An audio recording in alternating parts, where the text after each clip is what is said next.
Right, I apologise for that. Hopefully that's all good now. And I'll talk to myself. And my tea is cold. That cup of tea Lisa made me is gone cold now. Right, good morning everybody. So I was set up, what time are we on now? 10:02. Yeah, that's it. So I was set up ready to come online at about 8:45 this morning. And just before I came online, we had a power cut. I don't know why I'm saying this, the only person listening is me. So I'll wait, shall I? I think that's best.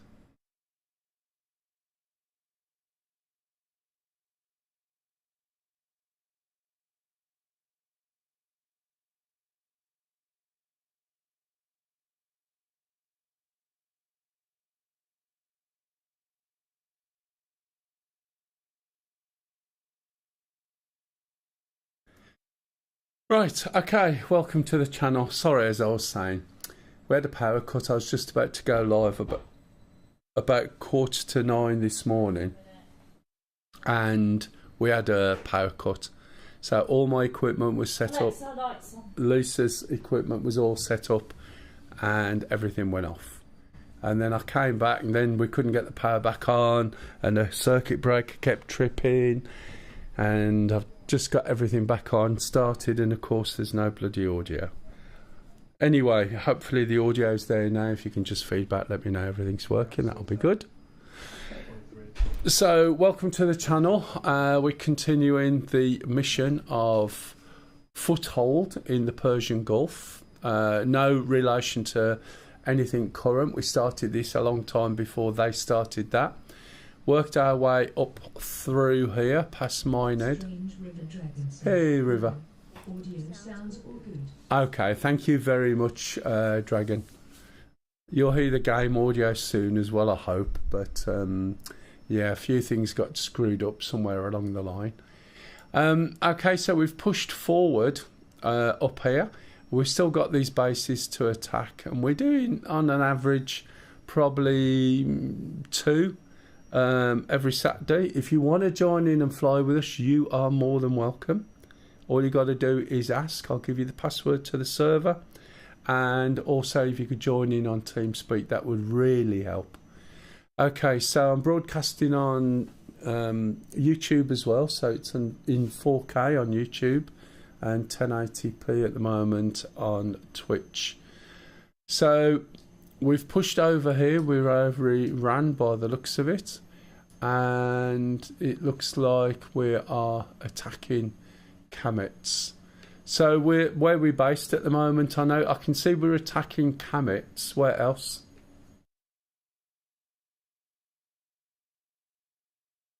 Anybody?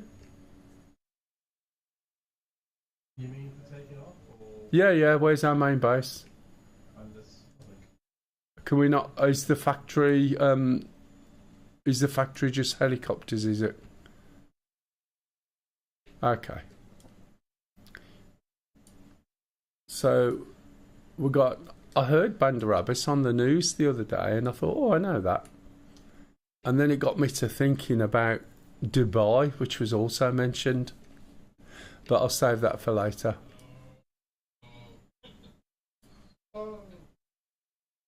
I'm not going to waste that on 3 people. Come on. Right, okay, so we got Wiz over here in an Apache, and it looks like we've got some hills that we can use for cover. I'm just having a look through. It's quite hilly by the looks of it. I think that's the closest place we can take off from. Looking, we've got a Reaper up, as you can see, which is giving us all this information. So we get SA-15s, SA-2s, a few other odds and sods, and it looks again like it's a fart more than anything else. If we look at the range, that's in miles. I've switched over to meters, which mean nothing to me. So what I'm looking at is this here. That's 4.7 meters. My helicopter will have a range of about 7.1 depending on height. Now I can't tell if this is just little hilly outcrops or what. If we have a little look at Wiz, yeah, you can see these hills, so everything is over there. Now, one of the things you've got to watch with hills is it's all very well and good being, say, over here, but if this is really high, which it looks like it might be, and this is on the flat, you might not be able to get depression down depending how close you are to them, so you have to be careful. There is a hill range here. This is some sort of valley by the looks of it. This would be good, but this puts us really close, like 3k away, which is a little bit too close. So initially I think where Wiz is possibly a good position to be in. And let's put that back. Oh, I can't do it because I'm in spectator mode. Right, so I'm going to take off from the factory, and the factory is 58 kilometers away. Blimey. All right, so I take off from the factory. The Shark is faster than the Apache, so I'm not expecting it to take too long. Probably take 15-20 minutes to get there. So I'm going to jump in, join in. If you got any questions at all, please ask. We should see factory. There it is. And I'm not going to go in that for now. I'll go in the Shark. I'm not going to load any weapons at this point. I'll do those shortly. And I'm not going to spawn in hot either. So it gives me the opportunity to go through the startup. If you've been on the channel before, whenever I start in anything new, we'll always go through the startup in detail. Thank you for the 100 long months of subscribing, Spatey. Hey Spatey, good morning. 100 months already. Thank you for the DR1 resub. Has that gone quick? How are you? The support for 100 months is really appreciated. Thanks, Spatey. Are you? I was going to say weather's a bit inclement, but next weekend or towards the end of next week is really good. You should have a. Are you going away next weekend? Because the weather's looking absolutely brilliant. You know, bike-wise. Anyway, so I'll go through the startup. It's going to add a little bit of time. If you want to make a drink, now's the time to make it. Okay, and I won't do it again. But if anyone's got any questions, please ask. Oh, right, you got your Scottish tour. Oh, that'll be good. Well, whether they have the weather that we're having, I think it's supposed to be up to about 27 by us. I can't see Scotland being 27. It would melt. But yeah, it should be good. Anyway, we'll start with the batteries. Battery 1, battery 2. We're then going to turn around and look at the right elbow. We're going to switch on the Ekran and hydraulics. We're going to go to the front dash, hit the master caution. And normally, if you're in the Shark 2, yeah. I haven't got into any rotaries yet in DCS. You haven't? Okay. May I make a suggestion? Is there anything specific you are aiming for in helicopters? Typically, a lot of people are going for, say, the Apache or the MI. Is it, what have we got in MI 24, is it, I think? I've flown all of them, but tend to focus on 3.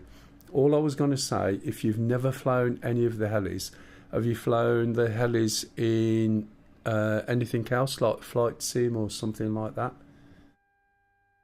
And the reason why I say that is I would always recommend, and while there's a sale on the helicopter's cheap, is get the Huey first. Good evening, Macca. It's going all right now after power cuts and various other things, as I was just about to start, but we got there in the end. How are you? You coming in today? So basically, James River Dragon said, I've flown the Helles in PVR. Right, Not okay. clear option. I also have cold started the Apache, but I haven't flown much at all. okay. All right, Macca. All right, what I would really recommend, Might be joining. okie dokie, is learn the Huey first. The Huey is really quick to get started, but because it's so basic, you will learn all the fundamentals of helicopter flight from that. VRS is simulated. Obviously, it's VR out the box, and you'll learn how to get a touch, a feel for helicopters. It's obviously quite different from aircraft, and it's more of constant little inputs than it is just moving a stick around. When you move on to something like this or the Apache, there's so many systems in there that are helping that you're not going to get the basics nailed down if you don't start with the Huey. The Huey's just you. You'll see as I fly it how this flies, and there's quite a heavy trim system in this, as I'll explain when I get there. The Apache also has a trim system, and there's a few other things in there, so you can more or less let the helicopter control itself to some extent, whereas in the Huey it's you. It does have a trim, works a little bit different, but you learn fast how you simply drop out the air and why, and you need to get over that bit, and then you'll find there's a massive benefit to all the other helicopters in the game.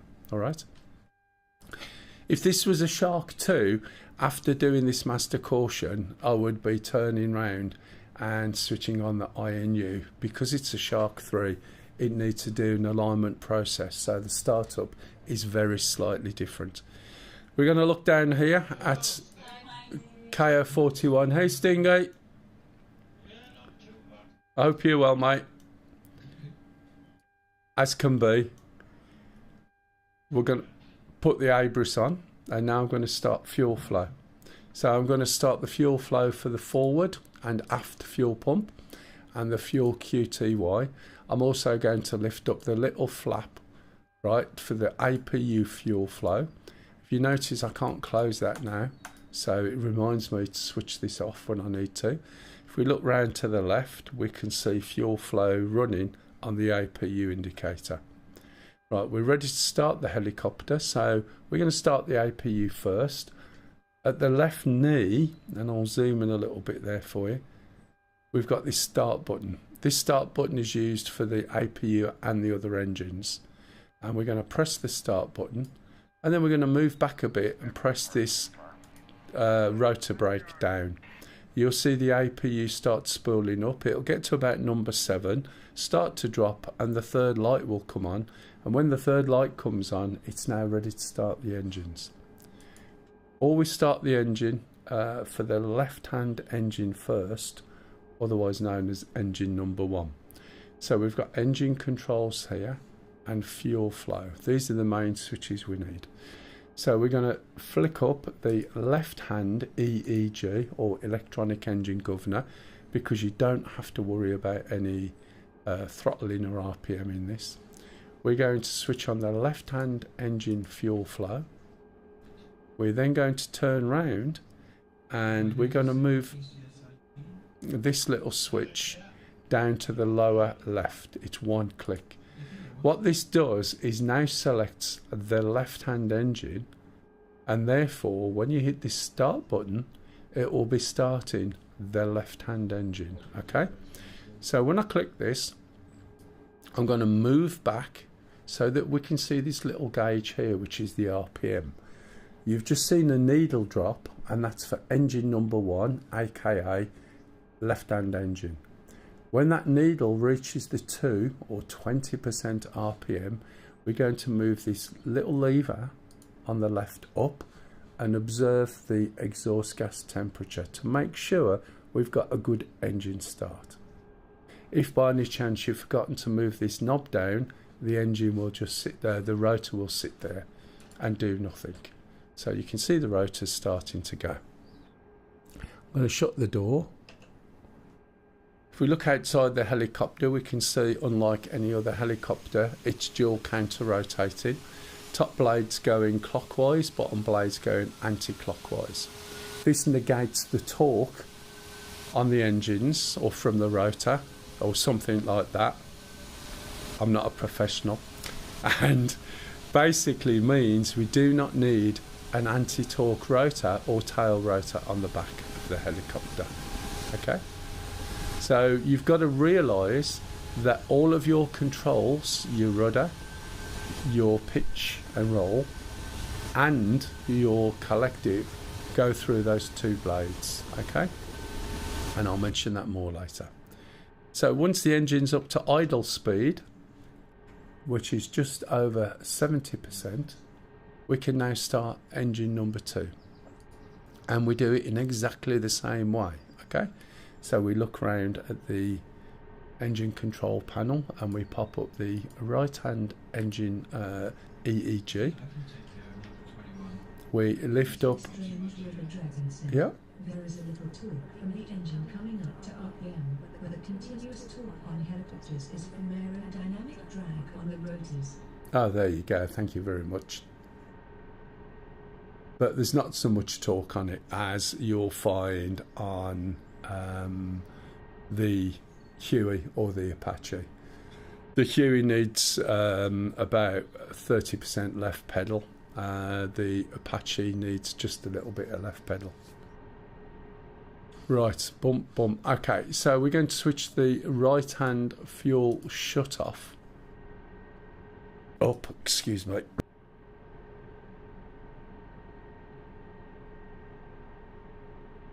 I do apologise.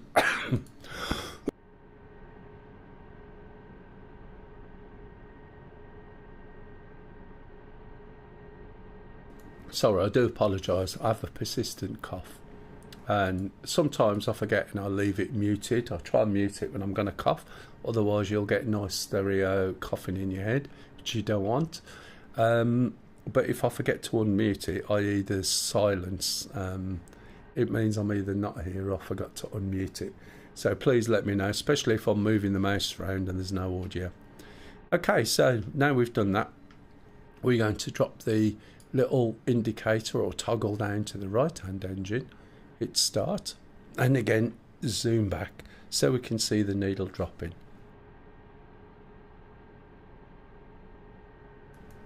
Needle drops down to 20%,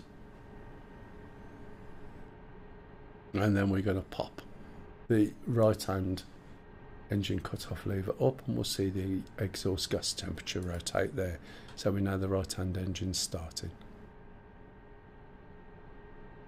Okay, so a couple of little things I'm going to do so we can hear some audible messages. The ECRAN, which I mentioned earlier, which is one of the things we switched on at the right elbow, which is ECRAN and hydraulics. The ECRAN is the screen here that gives you messages. If you turn on the intercom and if you turn on the voice sworn just behind the joystick, instead of just saying, which is the usual message, watch ECRAN, you'll get the actual messages read out to you, although they're not word for word or verbatim with what's written on there, but you'll get the gist. Both engines are on now, and I'm going to move the throttles up to work mode. There isn't a specific click or lever you can use. The default is page up, and to be honest, it's easy enough to just hit page up twice because you're unlikely to go back to them again. Okay, once I do 2 pages up, it'll move the engines into work mode, the RPM will increase, and you'll hear the messages from this action. Electrics on battery. Doppler navigation system failure. No nav data. Okay, so you got 3 messages there. Electrics on battery, Doppler navigation system failure, and no nav data. Right, the first thing we can address is switching on the AC generators, which are powered by the engines and now will provide power and charge up the batteries. Doppler navigation we haven't finished starting up yet, but if you notice there's no nav data, So if I pop this on, there's no heading ribbon. Now normally on the Shark 3, if you're playing single player or some servers, you'll find you'll have to align it. On this server, unfortunately, it seems to be automatic. So I'll explain the procedure, and then when you're on your own server, you'll start it like I'm just showing you. When you're on, sorry, you'll have to do the alignment, and on others, if it's on automatic or you've got it, you know, align when started, then you won't have to do this. Right, so we need to switch on this navigation system here, and we move the left knob up to operate. We're then going to turn round to the back right shoulder, or the right shoulder at the back, and switch on the INU. Now if this wasn't automatic, what would happen is we'd see a little symbol here, and this is telling us it's going to align, and it takes about 3 minutes. When it's finished, the ribbon comes up. Now at the moment, right at the top, let's zoom in there. Right, there's two symbols here. One is a diamond and one is a triangle. You can just see the triangle cutting across the diamond. The triangle is your heading. The diamond is where the trimmer system thinks it is, or where it's set. Now, when you have to do a manual alignment, you'll find there's a 10-degree difference between these two, and that will cause you problems, okay? So as long as they're together, it's fine. If there is a 10-degree difference, what you need to find out is what your heading is, okay? If we just go and have a quick look where I am, you can see my heading is 73 degrees, okay? So what I need to do is use this little dial, move it from where it is to my heading, and then press this little toggle here down and then back to the middle, and then I'll put this back where it was. Possibly, yes. Yeah, it does use true heading off the top of my head. So you adjust it, right, and then put this back, which is the magnetic variation, I believe. It possibly does both, but I've never changed it. So I think you'll find there's a setting in the system to change it to magnetic heading or true heading, to be honest. Okay. Where was I? Okay. So that would then, once you do what I've just said, align these two so they're both on the same spot. If you look at the F10 map and zoom out enough, you'll see a compass somewhere. There it is. Okay. And we can drag hold of that, and it shows you, see this M+, this is your magnetic variation, and you could, where are we, factory, pop this on your helicopter and it will show you what your magnetic variation is for where you are, which is 27, which shouldn't change for quite a while. In terms of when you move this around the map, you'll see it does change depending where you are. See, it's 3 over there, 2.4 over there. So when you adjust that thing back, if you didn't make a note, you can tell on there where it is, okay? And it's just showing you the magnetic variance, because magnetic north isn't necessarily where it was once upon a time, I believe. And if anyone's got any questions, if you know anything about helicopters, planes, or fly in real life, I don't. And I'm not quite as nerdy on this as I am on some things, alright? I might not be able to answer every question, but usually there's someone in channel or the people I'm playing with may be able to. Okay, so this is all on there. So what I'm going to do now is, first thing is switch on the power for the standby attitude indicator, which is this device here, and I'm going to uncage it by rotating the knob. I'm then going to carry on and switch on power for my VHF radios, data link VHF talk. I'm going to put the data link on for this navigation system. I'm also going to... Anyone else in the Shark? Okay. So the Shark has 4 numbers that can be assigned. Let me show you this. 1, 2, 3 and 4. So make sure that if you're flying and there's someone else on the Shark that you've got a different number, and then turn this over to Wingman. That allows us to communicate and send targets to each other. Is that what it is?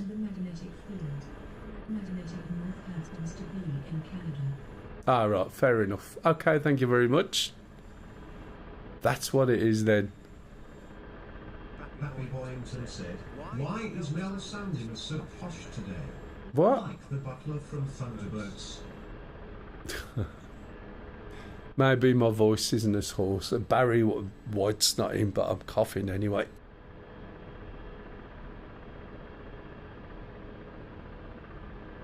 Right, okay, so you've got Wingman and you've got numbers 1 to 4.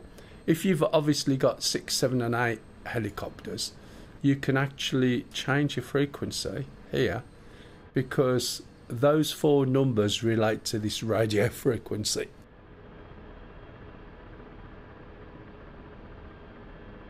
So basically, excuse me.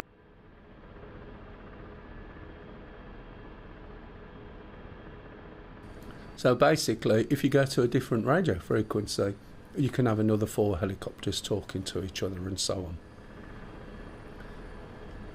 So once we've done that, we're going down to the autopilot, pitch hold, etc. So you only want to put 3 of these on: pitch hold, bank hold and heading hold.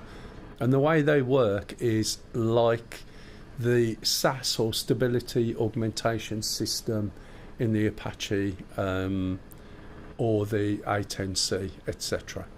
So it smooths your input. Okay, so you'll see that when the helicopter's flying, how smooth it is. Once you've done that, put the seat ejection system on. This helicopter, unlike most, does have an ejection system. If you switch the fire extinguisher on, turn to your... Excuse me.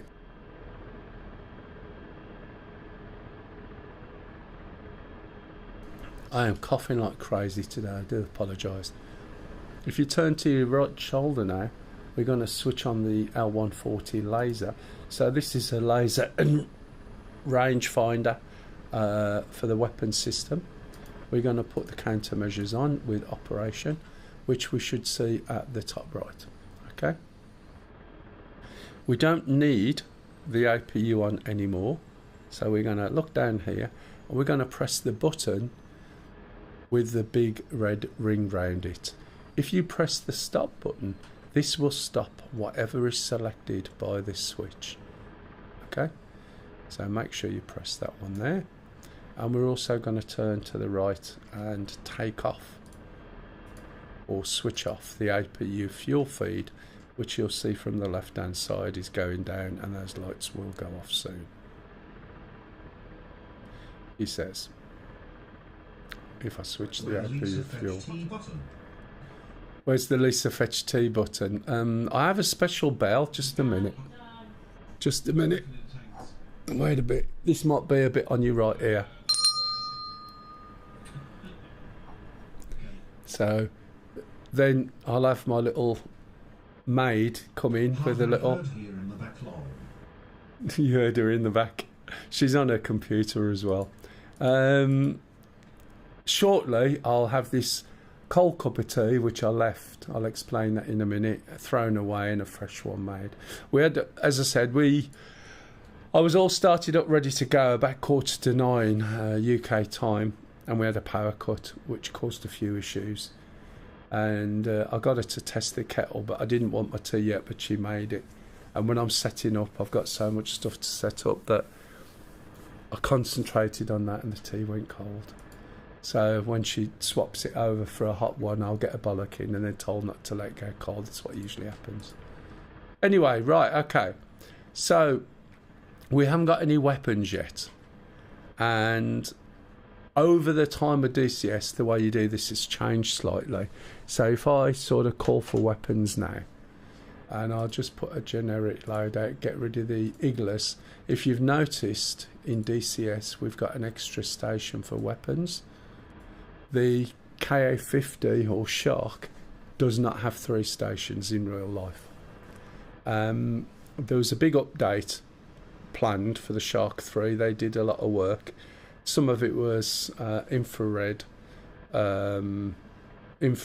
file, but the Russians decided that they weren't going to allow them to update it.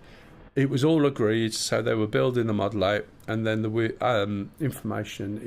permission was withdrawn, and obviously they'd already done a lot of work, so they carried on, finished it off, but because they couldn't put some of the systems they were supposed to do, they've actually put some air-to-air missiles on that never existed on the Shark tool. Okay, bear that in mind.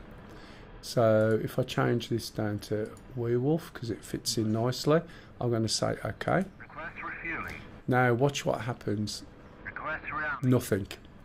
Okay, we didn't get any copy, and this catches people out.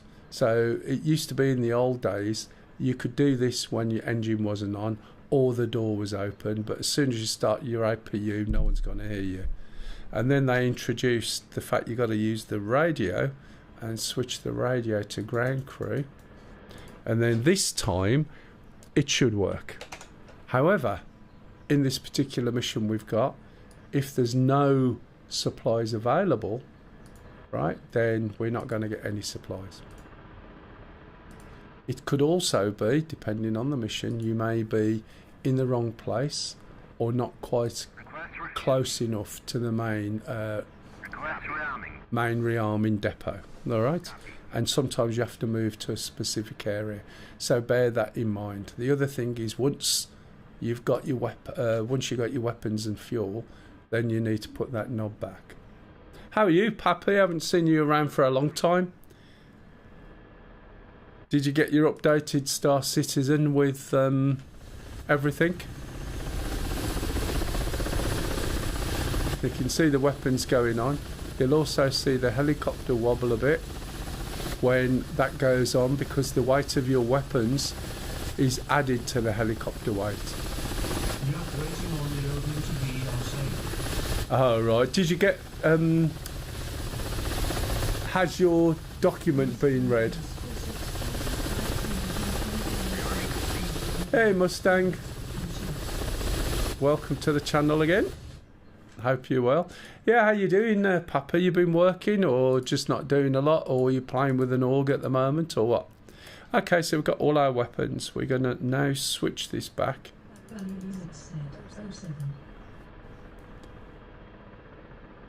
Oh, what's the name? Bully what? Okay, morning. Good morning to you. Happy Barrington said, no idea, well, see, working and well, fiancé have been keeping me busy. Yeah, no, that's fair enough, mate. Did you hear the way my chatbot read your name?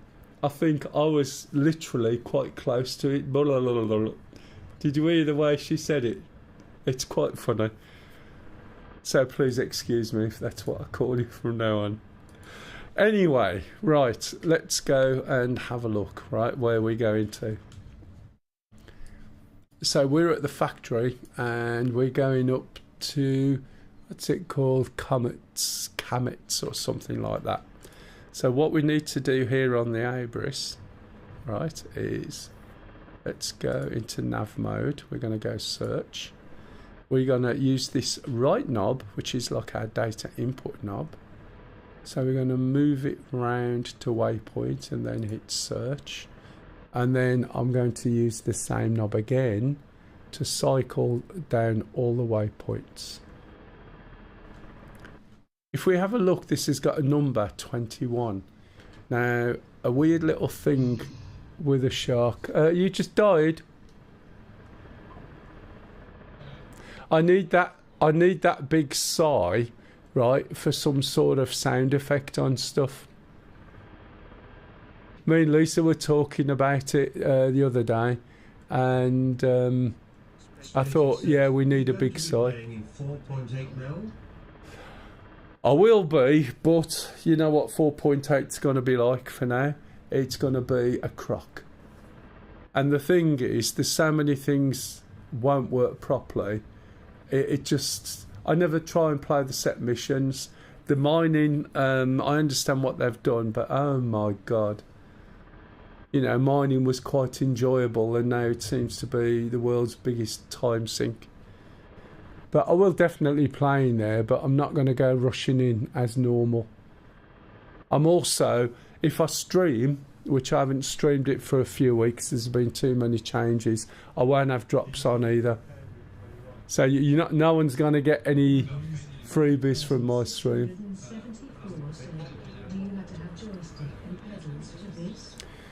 To be honest, you do not have to have joystick and pedals. Welcome to the channel, by the way.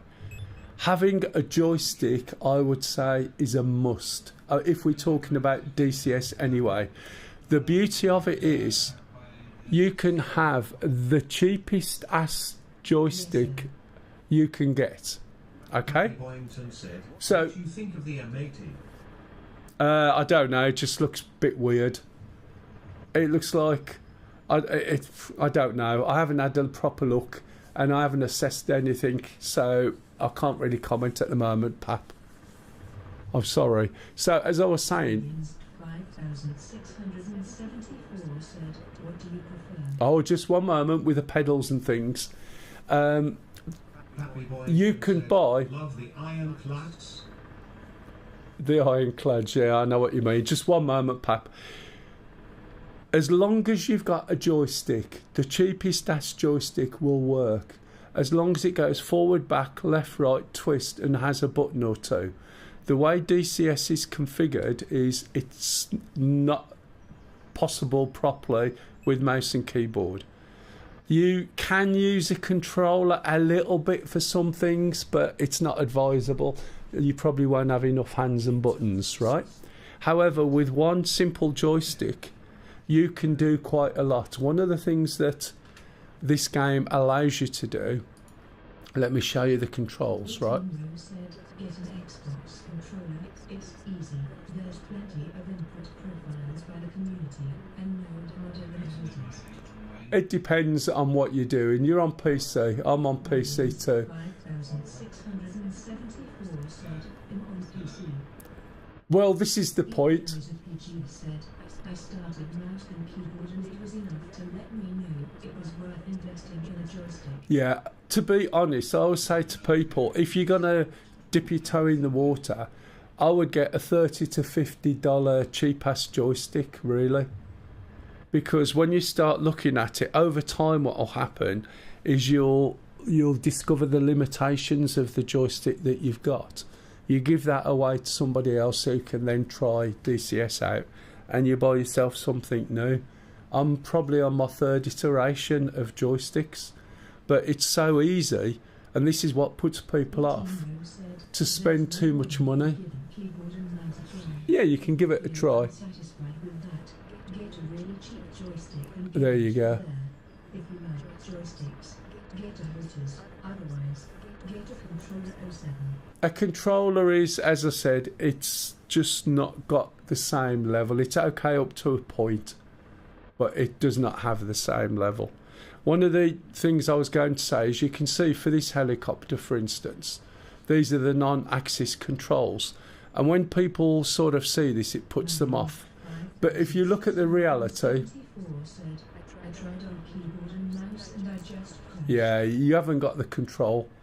But if you look, right, the realistic... Yeah, War Thunder and some of the games are a little bit more suited.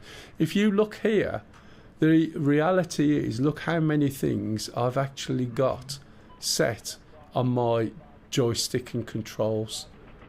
Right? Not that many. Okay? And if you've only got one hat on a cheap-ass joystick, what this allows you to do is use modifiers. So you can see here there's 7 or 8 modifiers, right? Using left control, left shift, left windows, right alt, right, and so on, right? So you could use your joystick in your right hand, and you press a key, and you could use one hat for 9 or 10 different things. Okay. You can also have something called a switch. So you just define something as a switch. When you hit that button, right, that will act as a switch, and all your controls will be doing something different to when that button was pressed. So it's extremely flexible and allows you to start with something basic. Everybody I know started with something basic, including myself. I think it was one of these 3D old-fashioned, wasn't called cyber. It was just something that looked flash and fancy that was actually crap. But I persevered, learned how to fly with it, then moved up to something else. At the time, Cytec, because that was expensive at the time.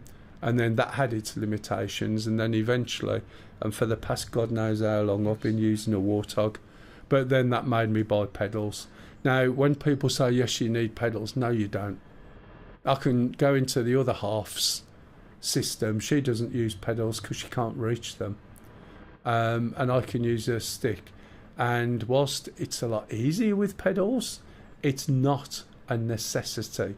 The trick is to place your joystick in the right place, right height, in the right location, and then you'll find you get full range of the twist and the control. Okay?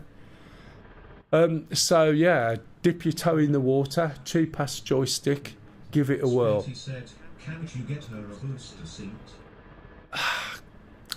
You can get her a booster seat, but then her feet don't reach the floor. I need something to boost pedals up, to be fair.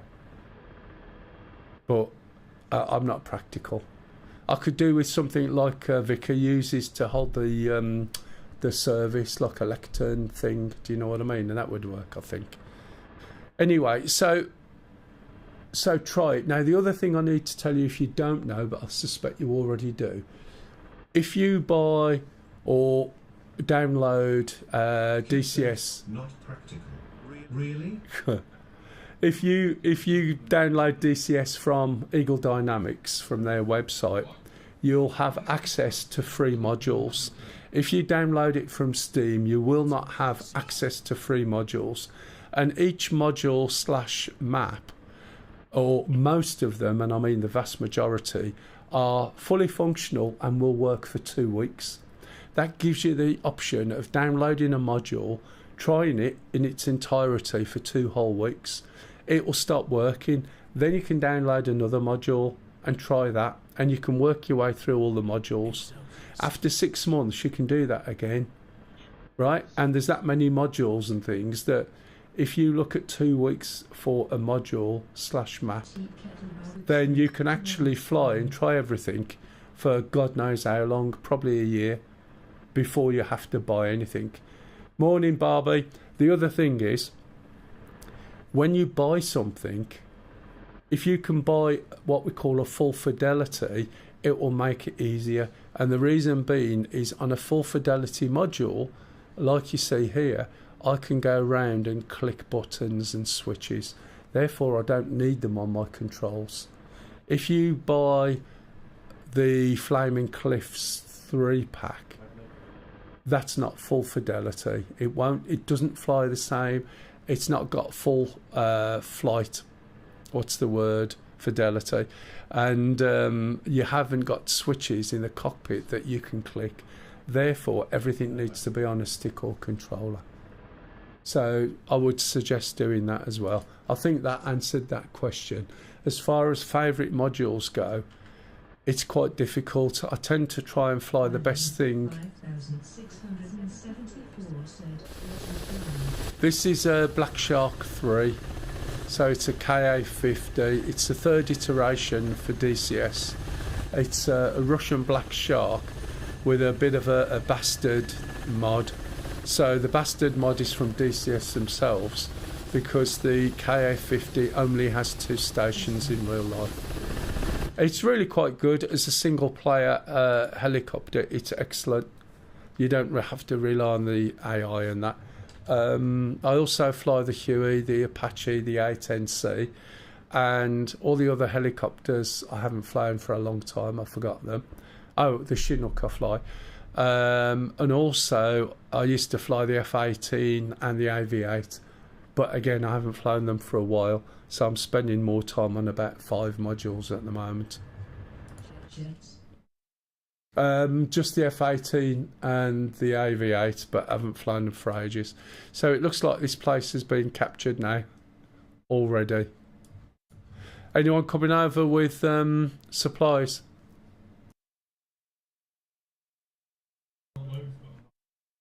Okay, who's in the CH-47? Oh, okay. You're welcome. Okay, so again, as you can tell, the way that I work is I explain a helicopter or whatever I'm jumping in the first time, and I won't after that. You can ask questions that I'll try and answer, and if anyone asks me anything, I'll always stop what I'm doing and answer. That makes the stream a little bit bitty.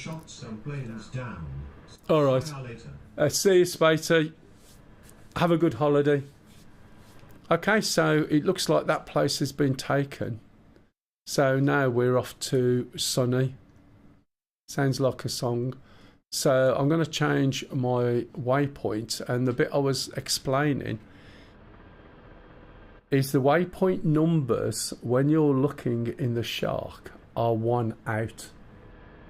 Okay, so if you can see here, the one where I was just going to was 21, but in here it's 22. And the one that I want to go to, Sunny, is 26. And if we look here, it's 25. You have to bear that in mind. The reason being is that it takes its position where it is when it aligns as waypoint 1. Therefore, every waypoint after that is going to be 1 more. Okay? The A10C will do its initial position as waypoint 0. So therefore the numbers match. Most other planes do as well. Okay? Right, so let's have a look then what we've got to go to. This looks like it might be a little bit bigger or longer. 68k away. We've obviously got hills and things here. Ideally I want to be within 7k.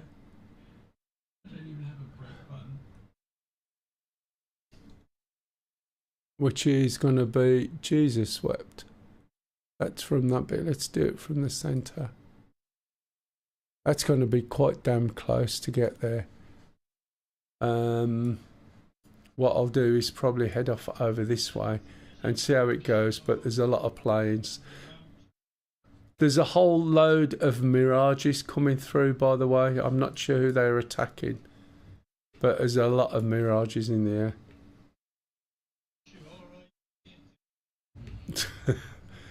Are you alright, Stingy? You got out the right side of bed today, didn't you? Right, so I'm going to head about 261.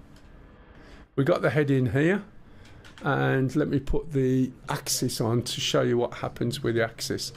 At the moment you can see there's a B flashing, and that's because think of the brake as a handbrake. And what that means is that when I take off, I'm going to take off going up. If this is off, as I take off, I would roll. And this thing here doesn't look that steep, but it is. If I roll down there, right, I've knackered my helicopter, because it's a lot steeper than it looks in 2D. So I don't want it to roll, so you make sure the brake is on. As I start to increase the collective, the helicopter's going to go light, and it's going to start going backwards. When it's at its default position, this represents here, let me move this a bit more. This represents your forward, right, and left and right axis. So when this diamond is forward, I'm pitching my nose down. When it's back, I'm pitching my nose up, and when it's left and right, I am rolling, this is the rudder. Okay, the collective is here. Okay, so if I leave that where it is and lift off, this is just going to go backwards, and you don't want that to happen, so you're going to have to push your cyclic forward. Okay, when you push it forward without the brakes on, it will give forward momentum and this will roll. You can take off on runways and land on runways with this helicopter and taxi, so we don't want that to happen. Excuse me. So as I go up, I'm going to push this forward, okay? And then I'll explain a little bit about the hood. So there it is, you can see it's going light, pushing the stick forward.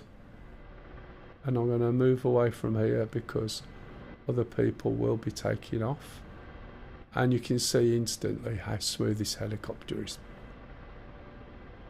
As I said about those channels.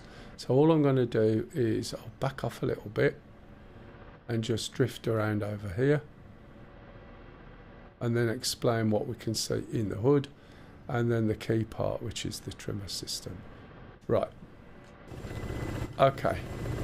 So I am completely hands off at the moment. Helicopter's just drifting around. I'll put my undercarriage up. If we look in the hood, this is our velocity. Okay, about 12 kilometers. This is our height, 17 meters. Okay, I have to make sure there's nothing there. Hopefully the thing's not at the back, which it isn't. That's good. There's a little line and it's showing which way I'm drifting. At the moment, I'm drifting slightly back. So I'm going to move this forward slightly so you can see the line better.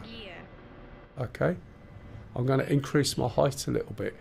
As I move forward and I'm going a little bit faster, the line is getting bigger. Okay. This shows me which way I'm drifting. So at the moment, I haven't got my hands on anything. Excuse me. Okay, so it just drifts. This is because, right, we are low down and less than 50 kilometers. You might think, why do we need this? If I look out the window, I can see which way I'm drifting. But if you're over snow, or the desert's the same, or you're over water, or you're above cloud, and you're doing a slow speed, this is quite useful because it's really difficult to get a point of reference. When we hit 50, this will disappear. If you notice, as I said, I'm not doing anything. So the helicopter's doing this itself, okay? It's got a trimmer system, and the trimmer system isn't like a plane. It's trimming these blades. And if it's trimming those blades, what it's actually doing is making sure that they stay as they are. Hence, when I trim it, all my flight control surfaces are going through there and they staying as they were when I trimmed it. The trimmer holds 20% or manages 20% of the input of the controllers. So as long as my throttle isn't going more than 20%, right? Or should I say my throttle, my collective, then it'll just keep going where it's going. My rudder or my cyclic, as long as there's not more than 20%, this will stay doing what it's doing. This is why I said learn the Huey first, because there's systems in a lot of the other helicopters that aid you flying. Now, if I go to change my direction, right, all I'm going to do is push my cyclic to the left. And you can see it just pushes a little bit, it doesn't do a lot. So that's because I'm not doing more than 20% input. So to make it react, I'm going to have to push it more, and I'm going to turn my rudder as well, and I'm going to go over here, and it's resisting me. It's resisting me until I get to 21%, and it still feels that if I dare relax, it's pushing back on me. That's how it feels. And that's quite true, because now we're moving at 100 knot, We're going over in this direction.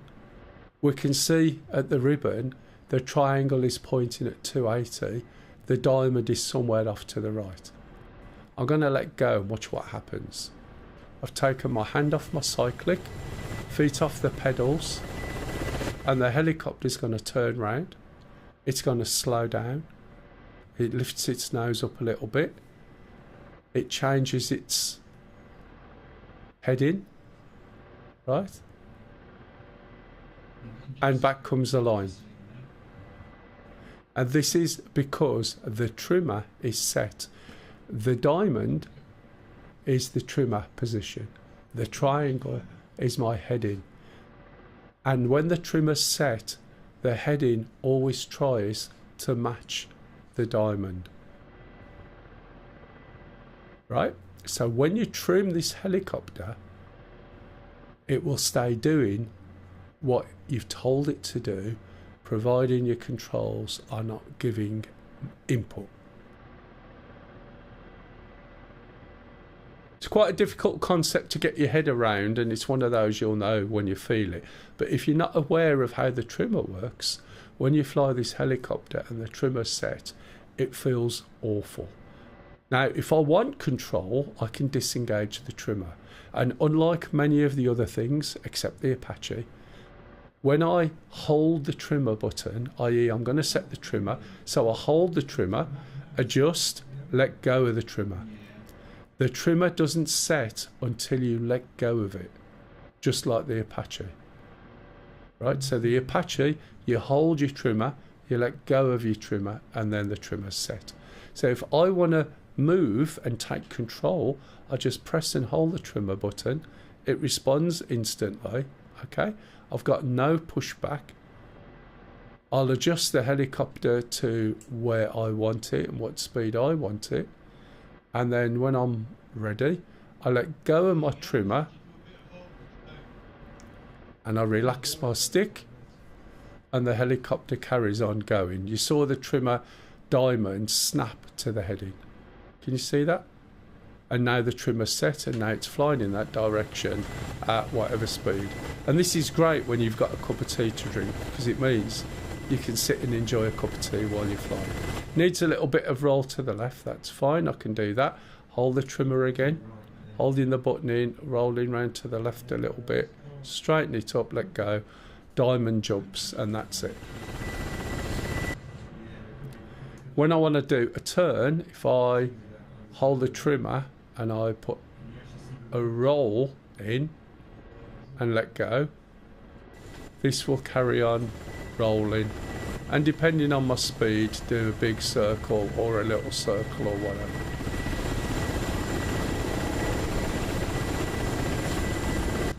Okay, so when you're flying and you're manoeuvring, hold the trimmer down, and when you finish manoeuvring, let go of the trimmer snaps, and then you must relax the grip on your joystick. Right, so we're going to head over here. One of the things I need to do is check the radio. 124 radio check. 5x5. Okay, there we go.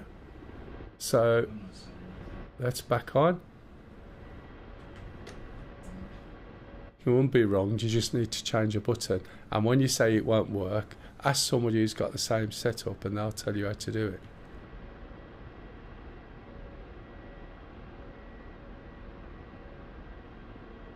Is it VKB you've got? There's someone else with VKB. Could be Platty. Anyone else got VKB? The trouble is, can you find someone with VKB and TeamSpeak?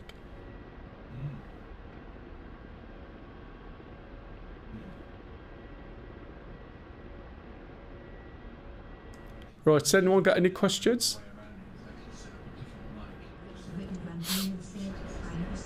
And does it work on TeamSpeak?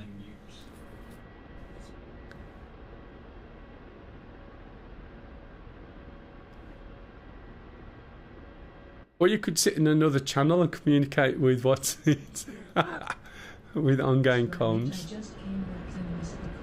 Okay.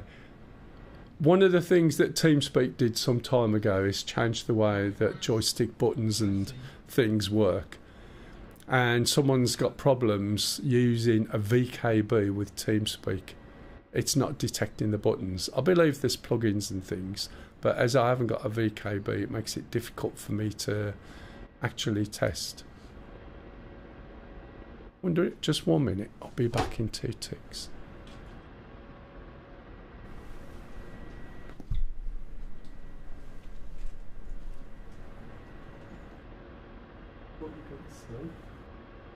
That wouldn't have surprised me. She's very quiet. I've never had issues using them for hotkeys, but haven't specifically used TS in a while to confirm for sure swipe. Yeah, that's the problem. Because there was, I mean, I'm still using a very old TeamSpeak for that reason. It caused quite a problem, and they hadn't developed some of the things for it. But I think they have now. It's just a case of knowing what and where. And I'm using an old version. But they're just having a few problems. So as a consequence, when they're doing in-game comms or radio comms, they're using the same button as they use for TeamSpeak, if you see what I mean.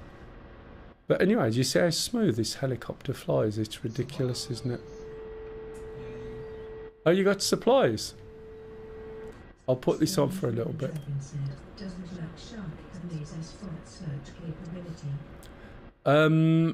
Body lasing, yes. Not quite as flexible as some, but you can use body lasing, so somebody can target. But it's only a shark that can target. Whether that will work with something like an SU, is it 25T or SU 27T? Whichever one the freebie one is, I don't know. It does work between sharks, but obviously not between the shark and something else. I'm not sure whether Reapers or ground troops can laze for the shark. I don't know.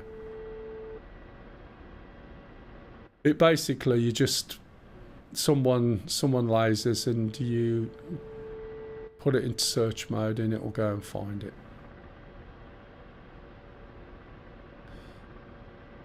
The trouble is with these hills, as you can see, when you've got the sun filter on, you can't quite see these hills properly on the edges. So I have to take it off and put it on. It's quite difficult to read the numbers as well because it's really bright. Let's put my head tracking back on. Does anyone get any questions about the shark? Just jump in and ask. You're not interrupting or anything. I don't mind answering questions.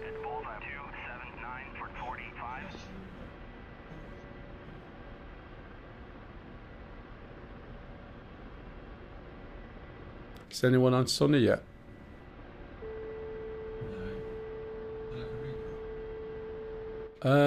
Yeah, if you've sorted the other one now, haven't you? What was it called?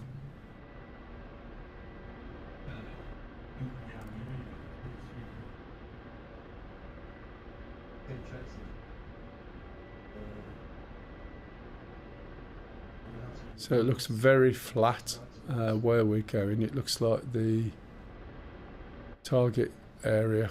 Cheers, thanks. Target area is going to be on the flat if it's down there. If we look down here, we can see that we are 47 clicks away.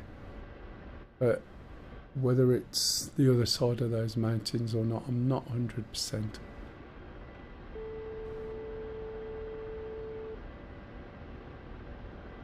It might not be actually. Let's have a look. I'm here, okay, there's some mountains. Stingy's on his way over. Okay.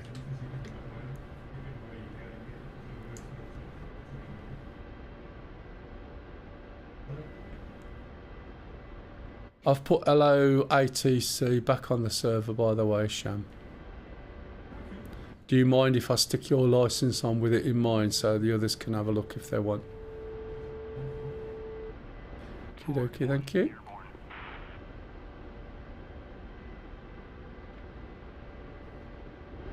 Right, if anyone wants to watch on YouTube, it's in 4K on YouTube rather than 1080. Definition looks a little bit better, and you see what I see rather than have it compressed.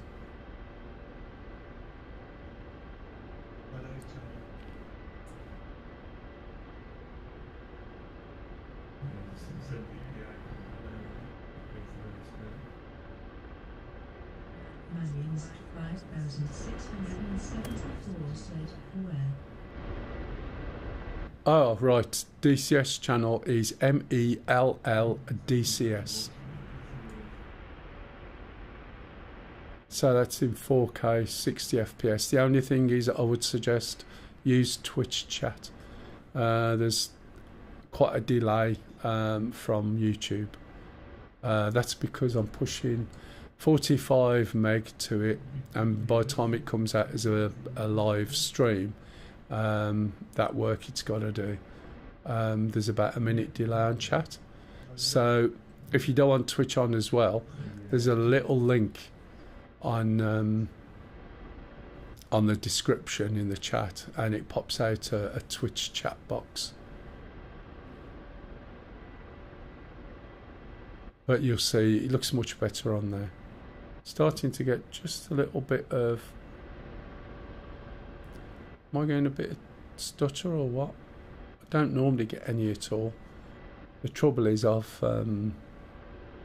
got another app running, and I don't know whether it's causing a slight issue or not. Frames are at 60. It might not be. It looks quite smooth here.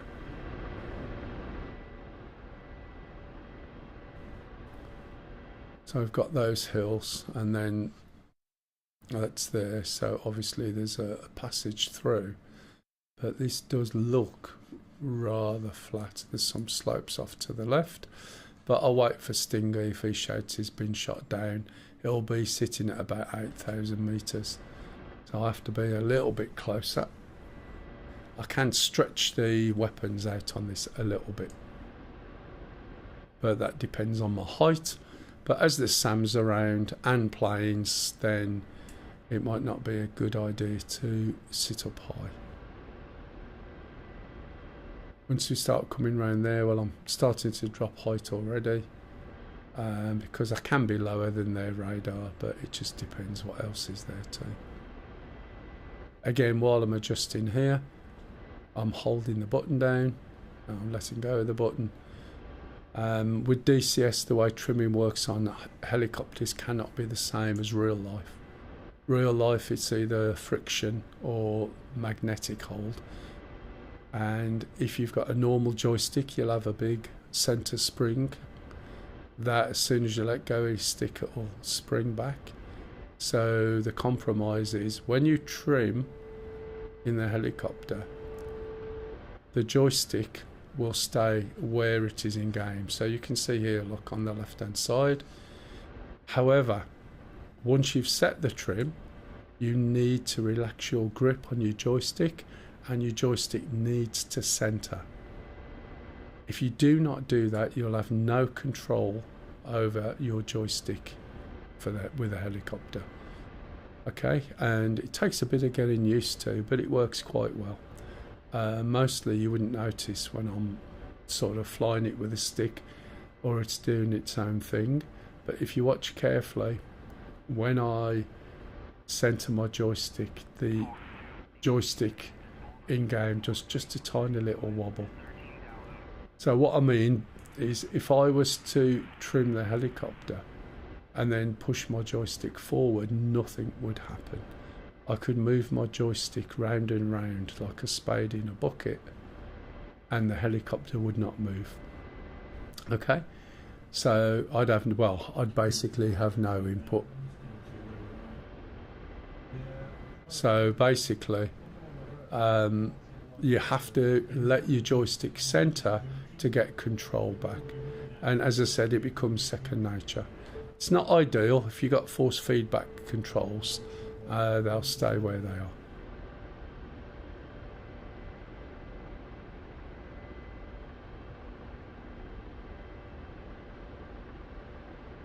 Let's check.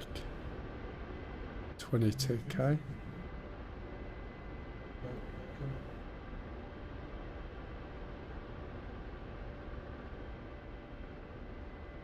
I'll go around here rather than lifting up. Again, holding my joystick, holding the trimmer in. It's making a turn. Where's this go? Is it that way?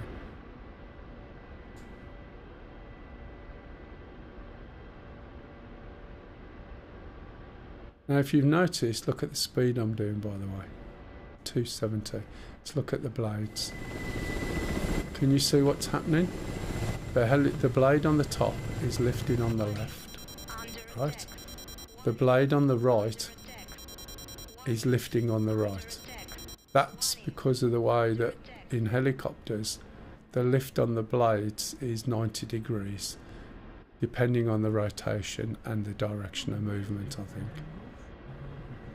So in this case, because the blades are going opposite directions, the rotation or the lift on the blade is 90 degrees to moving forward. As a consequence, I saw the missile, matey. It's a bit of a flat one, isn't it? So the top blade lifts on the left, it's going clockwise. The bottom blade lifts on the right, it's going anti-clockwise. And as you could see, the blades are getting closer and closer together on the right-hand side. Now, if you don't be careful, you can force those blades together. Remember, right, that all your flight control surfaces are the blades. All your control inputs go through those blades. So as they're getting closer together, usually because you're moving quick, right, because of this lifting thing, if you suddenly make a big turn, because you suddenly make a big turn, what will happen is you make an impact on the blades, it will push them close together and they will hit. And then when they hit, the blades shrink by half the size. You drop out the sky, which is why you've got a seat ejection system. Okay, now you've just got to be mindful that going in a straight line at just under 300k is fine. If you hear a beeping or you see the lights come on, there's some other lights, they're not on at the moment, it's warning you that you're going to have a problem. So you need to do something straight away, and that something is you press the trimmer button, you lift your nose up, right, and you drop your collective. That takes the pressure off the blades, that reduces that lift on either side, and it also widens the gap between. Okay, so you must do it. If you suddenly turn hard left, for instance, then your blades are going to collide. It's called a blade strike. It happens, it's a real thing, but you do have a seat ejection system, so you don't want to be doing that. So I've slowed down a little bit. I don't know how good these hills are going to be. I'm 15k away, which is twice the distance I need to be for my weapons. Now, I know there's a few hills over here, but what I don't know is whether I can actually sneak up utilising these hills for cover. Have you noticed you haven't heard Lisa for ages? She's so quiet when she's got a computer on. About what collective settings can it tolerate while maintaining RPM in a hover version which usually have on it? Can you tell? Oh, when you say collective settings, what do you mean? The thing is, what are you asking for? How much collective? Or it doesn't, as far as I'm aware, does it give me any reading anywhere about my collective? I don't know. How much collective? it's quite difficult to say. Have you noticed where my collective is now, which is here? I don't know if there's a reading, to be honest, on here that tells me how much collective I've got. The trouble is it's very automated and it reacts to what I'm doing and gives me the power that I need to do what I need to do, if that makes sense.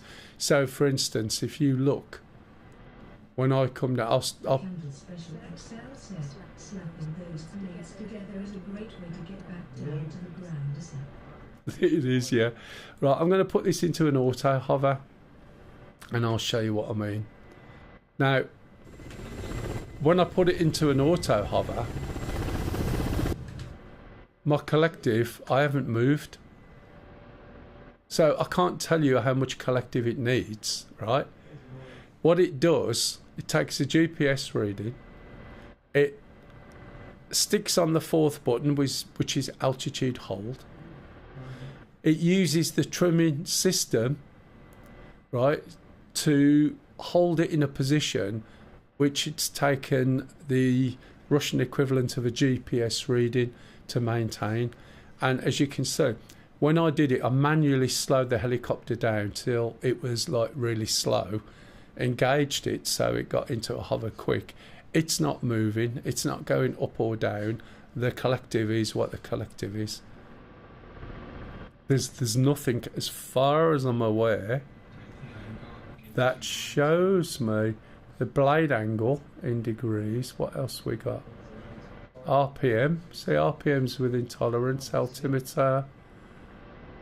Flight time. It's all clock based. I can't see anything that's indicating what my collective is. Can you see what I mean? And yet it'll just sit here nicely. If I want it to go up, I can by increasing the collective. And there's a little handle here called a collective brake. So if I pull that brake, I can then add some more collective and then peep over the hill, so to speak, if that makes sense. So I'm not aware of anything specific to give me that level of feedback. I'm not saying there isn't anything, I'm just saying if there is, I don't know where it is. Can't say anything to right now. There's an odd couple of things kicking around.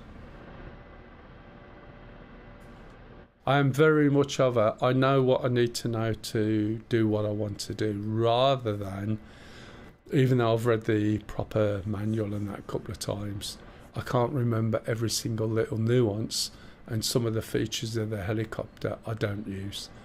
I mean, it's got a load of other weapons on and bombs, but you just don't find yourself in missions where you can use those, to be honest. Anyway, with that being said, I'm sitting here.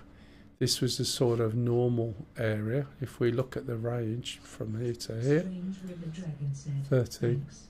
Betty W, the Russian GPS equivalent, is Oh, GLONASS. A GLONASS satellite launch happens to be the most spectacular rocket crash ever filmed. It crashed because part of the guidance, navigation, and control system was hammered in upside down while ignoring his way up markings. Oh, you're joking. Oh, good grief. That's quite a good little tidbit. Right, so this looks like there is a ridge. Judging by these, you can see the way, look at the contour lines, how tight they are. That means this is quite steep. So this here looks like it gives me a path through. It raises up a bit there, so I'm going to have to be careful. And I don't think this is overall too big. But if we look back up here, this area then gives me an area to work in, which is great. So if I click here, so if I can get there, I can start looking at attacking some of these things. We've got an SA-15 over there, and I might even be able to stretch a missile out that far. So what I want to do is keep up this ridge and go over to there, but do it slowly. So when I disengage the auto hover, I also have to switch off this fourth channel unless I want it. Okay, so this is not in auto hover now. Again, I would switch this on so you could see this better, but you can see what it does to this. It makes it really difficult, so you're going to have to wait until I've moved on a little bit before I do that. So I've got to try and creep over these things and not get shot, and it looks like this one is going to pop me up over the ridge. I don't know. I'm going to creep up. How you doing, Cock? Did you manage to get all your bodies back and survive?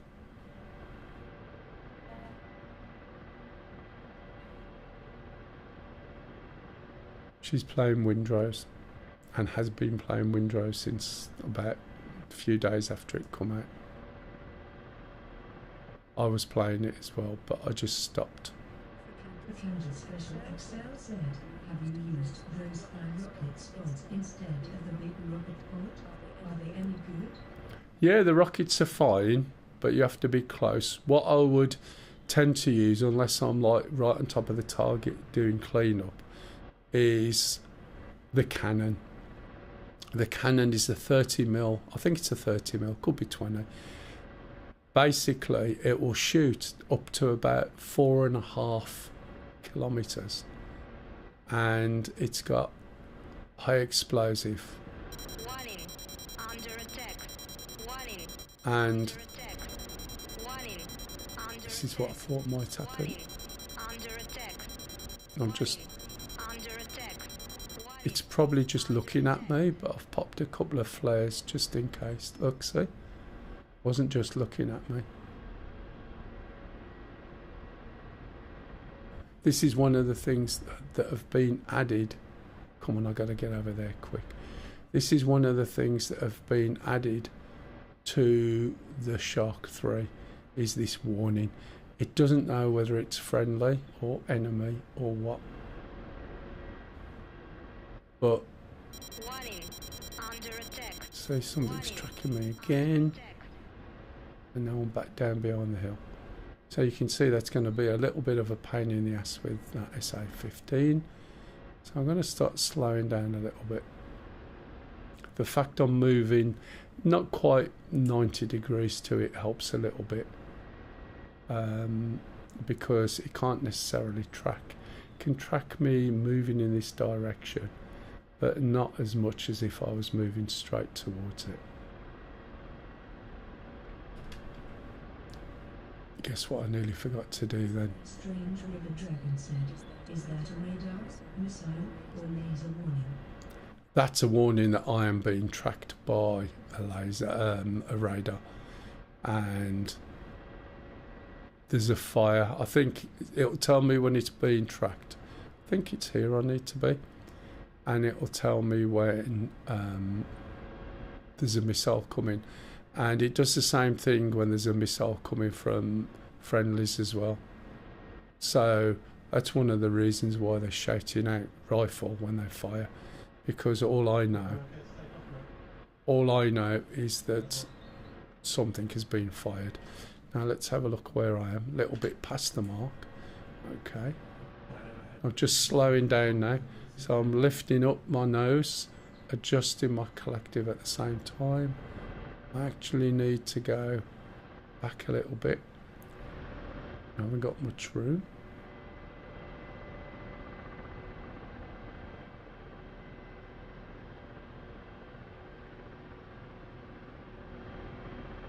No, it depends where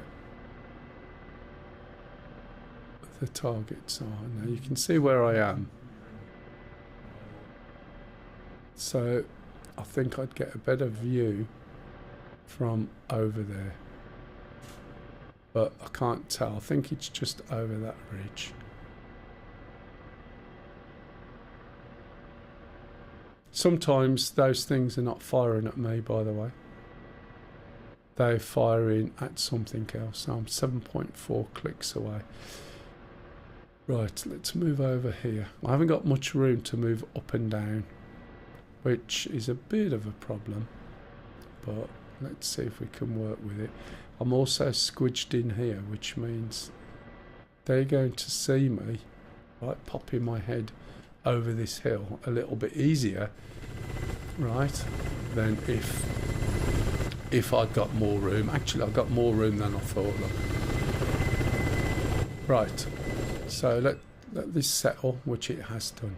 Okay, targets are, they may be over there. If we look at this actual target here, right, this is possibly here. He said he might be coming on. Yeah. He may be joining. So this is quite a big spread from here. So even though I'm not facing directly, look, at the targets, I'll probably see something. So what I'm going to do is just lift up a little bit, stick my head over and have a look. I don't like being this close to hills and things because it means I have to get higher to get a look over. So I don't know whether this would be better where I can look through this gap, but we'll see. So I need to look over there. Now I'm going to put this on so you can see better. At the front of the helicopter, there's a gimbaled camera there. The weapons guidance and range, and this looks like a prawn or something, which I never noticed till last week. So there's a camera in the front there, and it's got a gimbal on it, and the gimbal will look about 35 degrees left and right. To the right of that is a laser. The weapons on my outer wings, outer stations, are laser guided. So when I'm going to fire those, my nose and my weapons have to be pointing the same direction. And there is a way it's done automatically. So I'm going to release the Schwal and we'll now see this little TV system come on. I'm going to put my weapon system on, which I haven't put on yet. I usually put it on when I get there, hoping I'll remember, of course. So when I move the camera, right, of the gimbaled camera, the Schwal system, and looking at that, I know the Reaper's going around the outside of the edge, so I need to lift up and look over here. So we'll see. It basically shows me where the camera is in the hood, which relates to the image that I see below. Once this camera is off the hood, a box appears, and that box is telling me the limits. Okay, if we look on the Abris, which is this map here, we can see a yellow line. The yellow line is where the camera is looking. I'm pulling it in now. Okay, so the camera is looking there, and as you can see, I can do about 35 degrees left and right. That's stopped now. You'll see it flashing on here, and this is flashing because when you're doing these sort of missiles, very often you're looking here, so you need some sort of notification. It will also do the same in the other direction, which, if you consider what my hover is like at the moment, does that mean that I've got to move? And the answer is no. There's a very nice little thing that is built into this, and I'll show it you. It's called Auto Turn. So I'm going to switch that on now. And now you can switch it on any time, but when you've got your camera pointing at its maximum, it's a good idea not to switch it on then. Right, so here it is, and as I move my camera, you'll see when I let go and stop moving, the helicopter turns to match. So what that means is I can actually look 360 degrees around my helicopter with my targeting system. The problem I have to be aware of is, where's my tail? Where are my rotors? What's around me? Okay, because obviously I'm turning this tail around. The other thing is, when you go into auto hover, it puts on the altitude hold, and I said earlier there's a collective brake. So if I hold this brake, I can increase my height. So I'm very gently moving my collective up. You'll see it down here perhaps, and you'll start seeing these numbers moving up. If I go too much, it'll move up really quickly, and before intel received, before you know it, you're going shooting up in the air. So you have to be very smooth and very gradual with these things. Now, earlier on, if you were here, I did mention the problem is when you're higher up than the target area, you've got to take into account deflection. If I was just peeping over here, my missiles, which are below my helicopter or my wings, they've got to point down to the target. So what I don't want to do is get to a point where I can't actually fire over the hill. That's the reason why I was thinking of being over here, because it's a little bit easier. So we're just going a recce at the moment and hope that the recce doesn't get me killed. Okay, you can see we've gone from 19 meters to 34. As we start getting higher, now this is where I might drop this off for a little bit, just to give me a better view with my eyes. Because if I move over to the side a little bit, I'll be able to do it without being so high, and I might get the clearance. Also turning a little bit. One of the things you have to be aware of is when it's windy and you use this auto turn, is that if you're moving, say the wind's blowing from right to left, if I move this camera over to the left in a big sweep and the helicopter just starts turning quite quickly, which it will, what might happen is if I stop going up, I think so. What might happen is the helicopter gets caught by the wind, or it will happen, and the wind will push it. And it's possible that the wind will push you out of your hover. So we can see here, look. And what I'm looking is having a quick whiz round, see if there's any targets within this area. Can you see? Because I don't want to lift up looking over there and then find that the targets are over there. Can you see? Look, this is where Stingy is. I don't know where's... Whiz has gone up there. Okay. So that means I should have some smoke. Now, we don't have black hot and white hot, okay?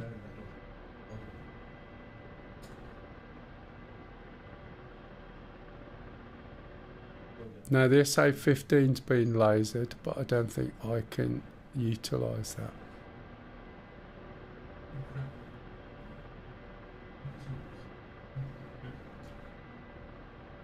Just backing off on the collective. Have you hit anything over there yet?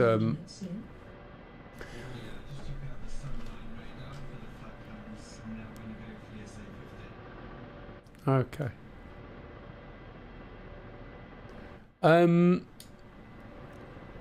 There's a better way of doing it. I'll show you in a minute. But usually it's based on once you've seen the target. And I'll show you that as well. Now, do you remember when I said that if you're in more than one helicopter, you can communicate, send targets to each other, etc.? So that obviously only works between sharks. And what you can do is save the target on your Abris. So what I'm doing at the moment is lifting up, trying to find out where these targets are. Do you see what I mean about me having to go high?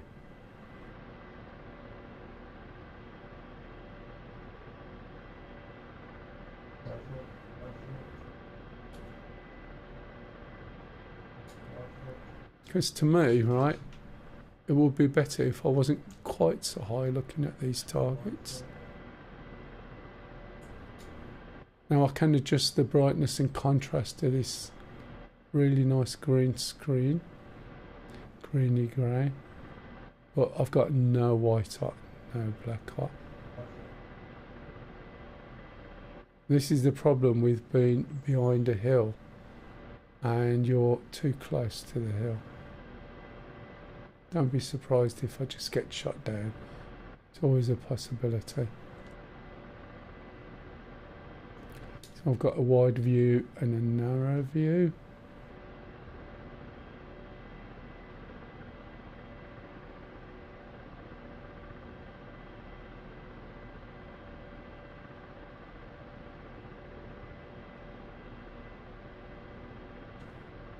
Just hope I'm looking in the right place. It looks like it. Don't think it's back that far, is it?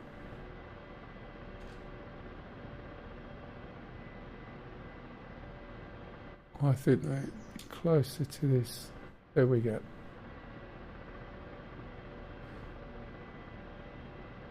I'm just going to lift. Under attack. Right, now that's hopefully not at me. Warning. Under attack. No, it's not. Look. Under attack. Warning. Do you see what I mean? I can't tell. Warning. Under attack. So what I want to do, now I'm going to put my laser on before I go back. Under attack. Right, and I'm also going to select my missiles. So my laser's on, missiles are selected.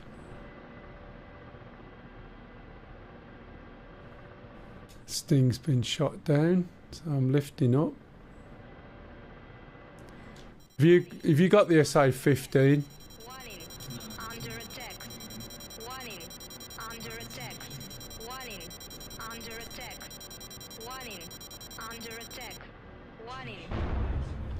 Oh, fuck it. That was me, it was after. I was a little bit too high behind my hill because my hill was too high. Typical, isn't it? So Wizzy's doing the same thing from a different view and has got a slightly bigger range. So I think, as I was saying earlier, that I may have just been a little bit too close, a little bit too high. I should have gone back a little bit and looked down that area, and that was my fault. I'd got to lift up too high, right, from here, and if you were down here looking,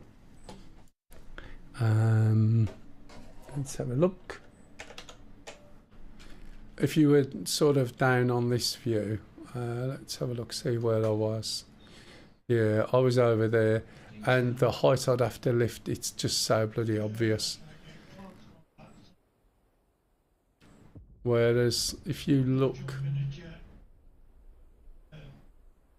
I think what's it's over there somewhere. Right, I'll get back over here. I'll get over a little bit quicker. And we go back to factory. Get back into that. It won't take me so long. I just need to stop a little bit earlier because it lifted me up, obviously, into that radar detection. Okay, no, I didn't want those. Jeez, it's a good job I spotted that. They're good for taking ships out. And they've got a much bigger range. Anyone got any questions? So what I was about to show you is how you can record the target onto your Abris. You can then move, and then you can get your helicopter to aim back at that target from wherever you are, okay? Which is a really damn good feature. Anyway, I'll start this up again. If anyone has any more questions, please jump in and ask. If you're new to DCS, please ask. It's absolutely fine. Or you're thinking about jumping into it and you want to know what module to get. Just a few little things to consider before you do that.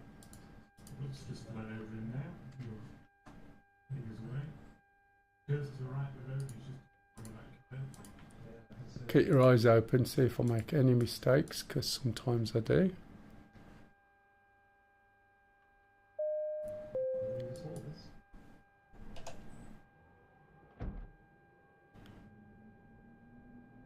Okay, APU's on its way up.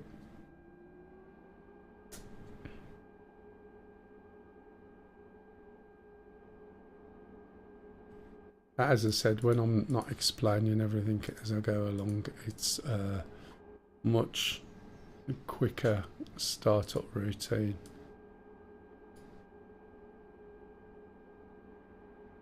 I asked about the coordinates because the detector sends those overcomes. So if you It does. laser spot search, that's what I do if I have the time. Right. Yeah, the coordinate system in this is crazy.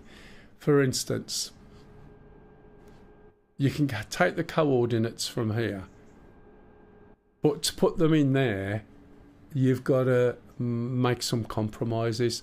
This system here is not connected to this, so I can actually get this helicopter to fly automatically and follow waypoints. Right, so you could put a coordinate in here, right, from the start. In that respect, you can put it as an additional flight plan or add them into the flight plan or whatever you want to do. But to be honest, it's easy enough to go there and just keep your head down, find somewhere where you've got cover, especially in this helicopter.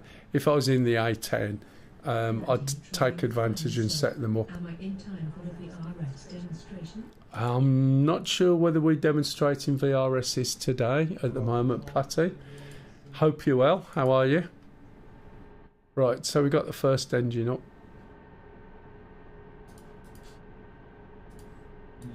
You got VKB, Platty.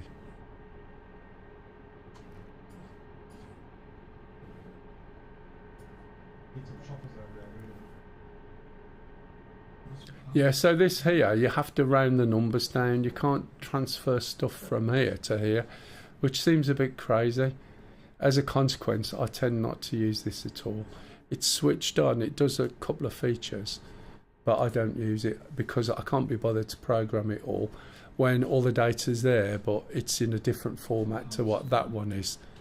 It just doesn't make sense. Wing, okay. Just trying to help Wiz with their joystick, because still can't push a button to make TeamSpeak work.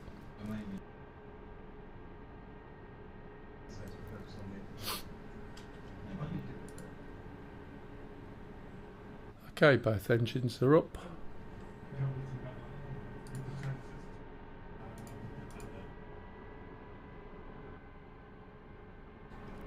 Let's start the throttles.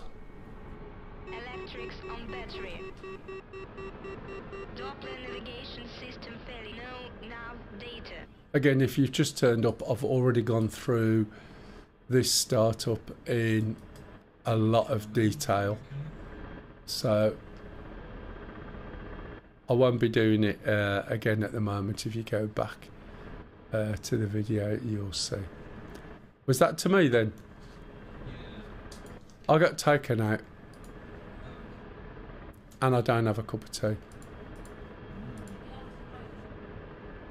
I was told I've got to wait. Where I was, I'd gone past my little pointer.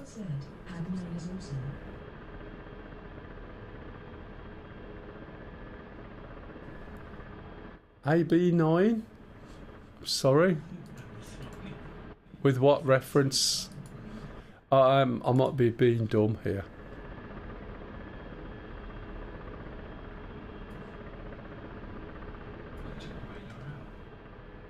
Was it good? Did you have coffee as well?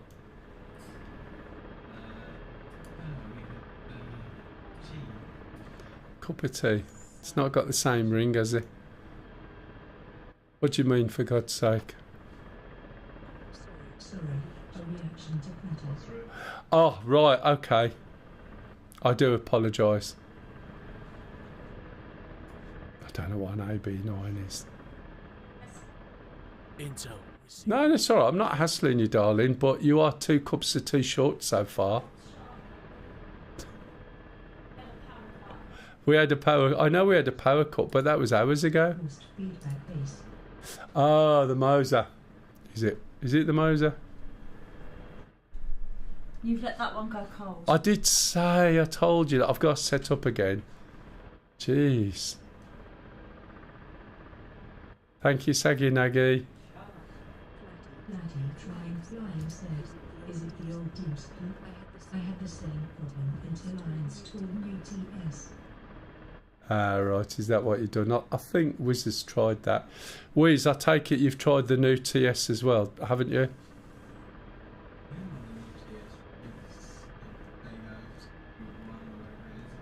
Okay.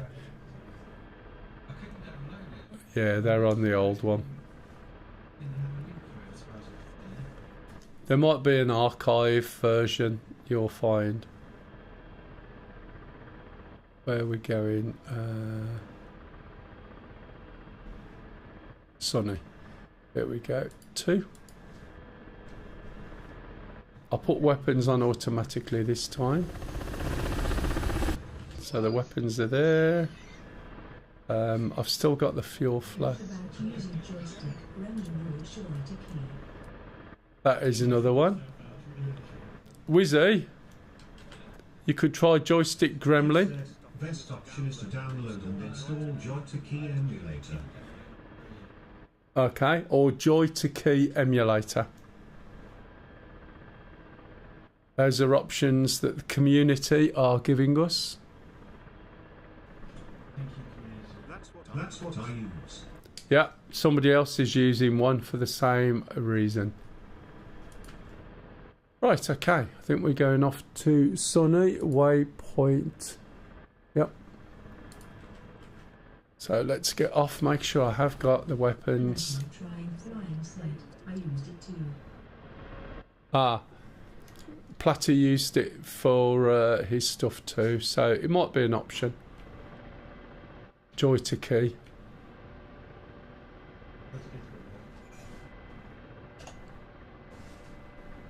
Is it a freebie?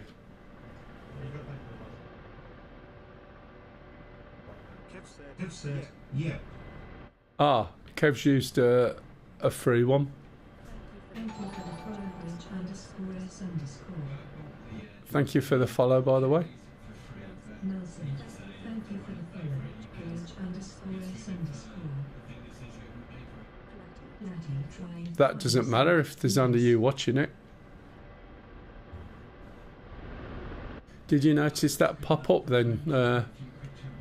Oh, you haven't got what's it on over YouTube on, Kev? Right, so I'll try and get over there as fast as I can.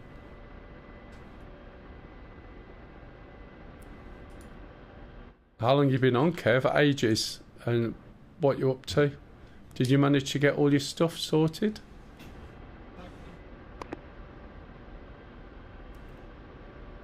I think actually, do I need to go over that gap? Let me have a look.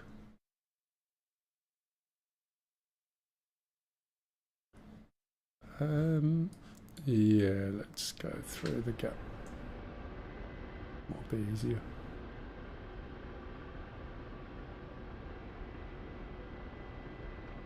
Remember what I said about the blades?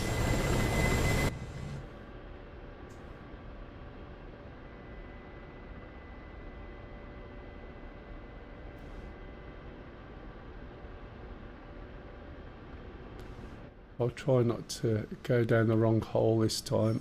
I was a little bit too... Kev said, here from the beginning. too far forward. No. Okay. Been too busy at work. Everyone on holiday. Only 3 of us in yesterday. Oh, really? Yeah, if you look at the blades now, you'll see what I mean. So when they start getting quite close, right, you have to be really careful with your controls.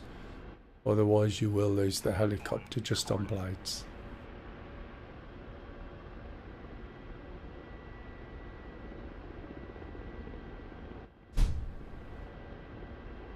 We're going off down there and I'll use that ridge again. But this time I'll try and stop a little bit earlier.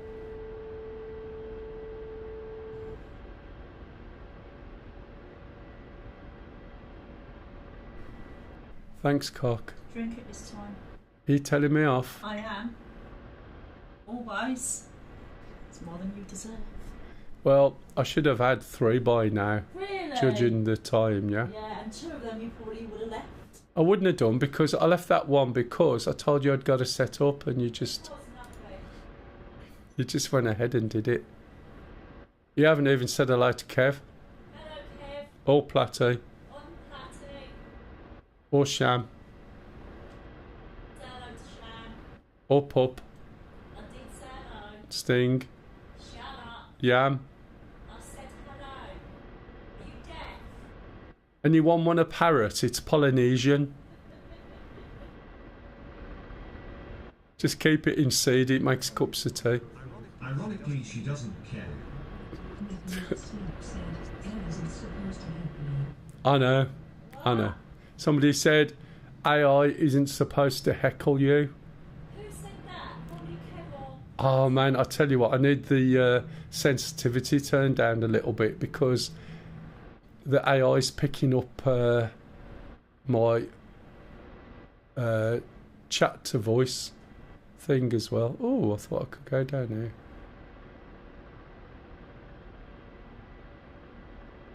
So you were heard then?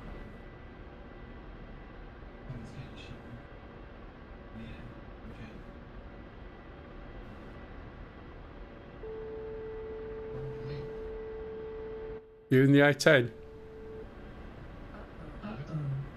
It'll be you. I know. Got very sensitive ears or receiving device. What was that, pup? Did something happen? Was it a squirrel? Was it riding a missile?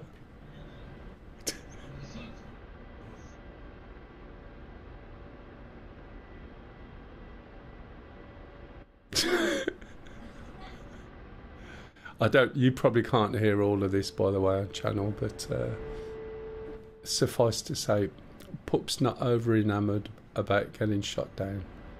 But this is the trouble with A10 sometimes. Which bit?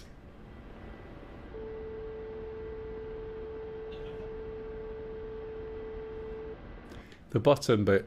So the SA-11 search radar or missile launcher or...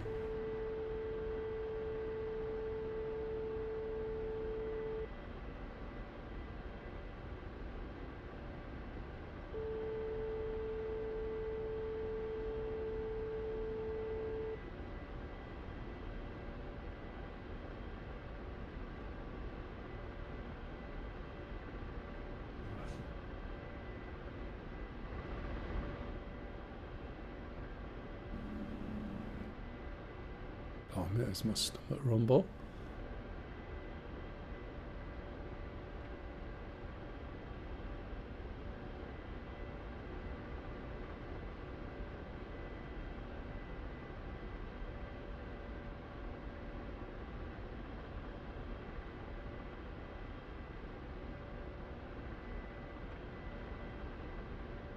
How far am I?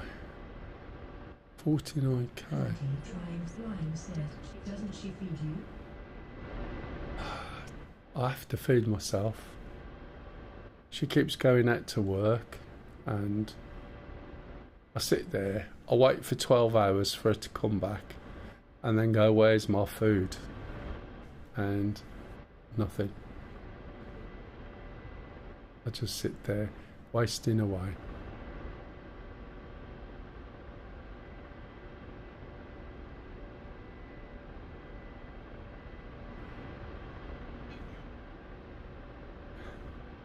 One, two, four, radio check.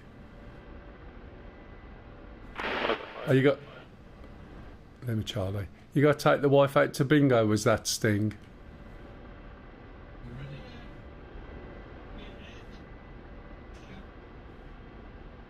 Yeah. Oh, just take it to bingo. Come back when you've done.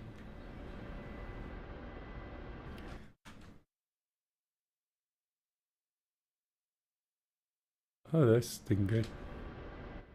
Stingy's playing bingo as he flies.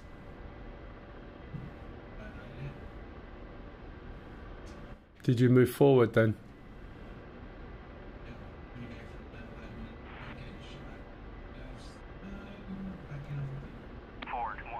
Take it you got the SAMs down. Go on. Yeah, but what part of the SA11? Was that the whole of the SA11 system, Sting, or what?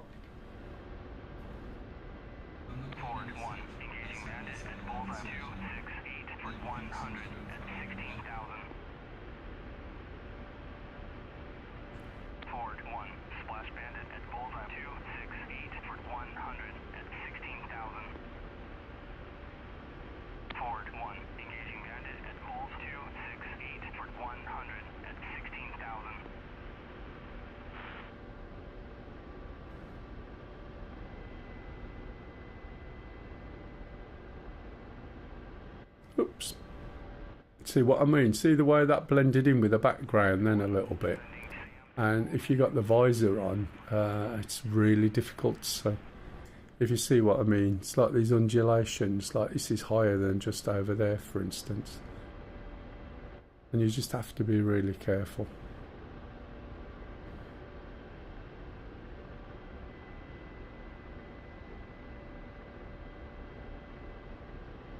Oh, my leg's free now, by the way. It's unfettered and undressed, and no more visits to ambulatory care. It's only taken 3 months. Sorry? Yeah, 3 months. So since January, where I started with my arm, that was a 2 month, and my leg was a 3 month. So I don't have to wear a plastic bag in the shower anymore.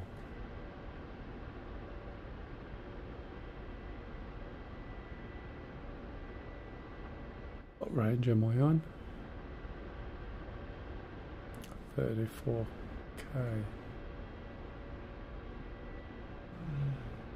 Go through this gap. Are you losing your chopper? How did I guess? VRS'd it. Ah, it's a pity Platty's not watching. You could have watched. Platty only comes on to watch VRS's.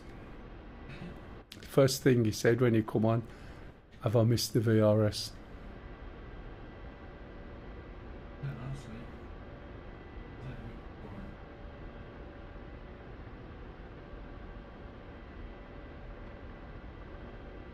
How far off are we needing supplies? Because we need to give the KC 130s an hour's notice.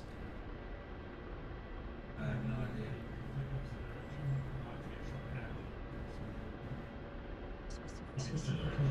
Watching VRS. No. Oh, watching me, VRS. That's a bit cheeky.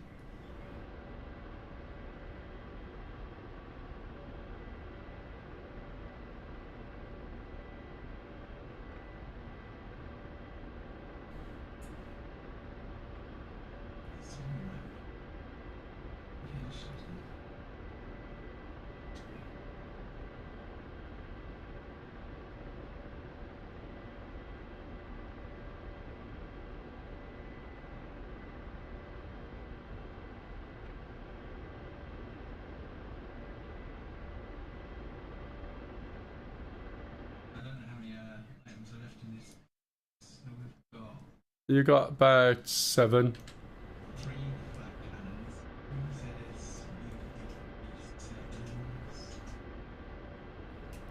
Are the flat cannons down generally, or do they need the bases taken out, or what?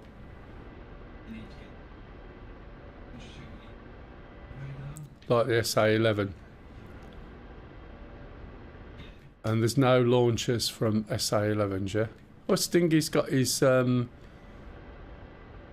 Stingy said, right, SA11's gone, and he's took 1 Grand unit and 1 SAM. So when Are we saying the whole of the SA11's out?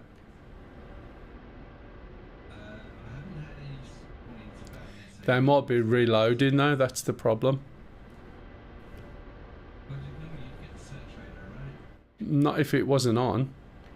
What the problem is your SA11 launchers can do it without a search radar or tracking radar, unlike the SA10.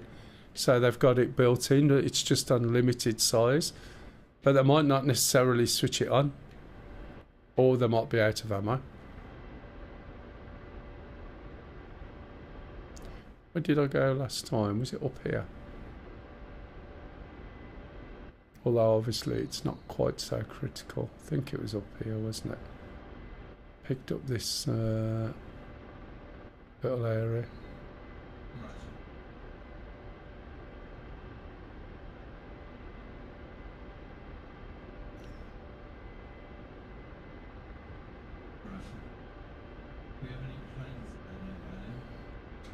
No, not yet.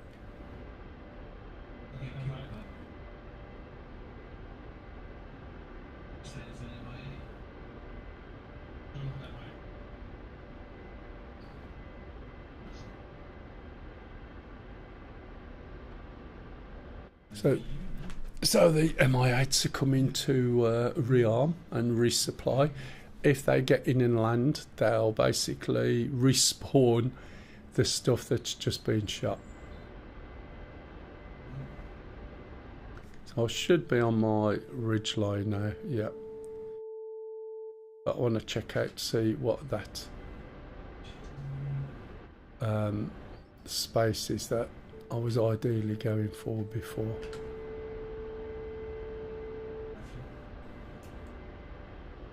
I'm going to have to start slowing down a little bit.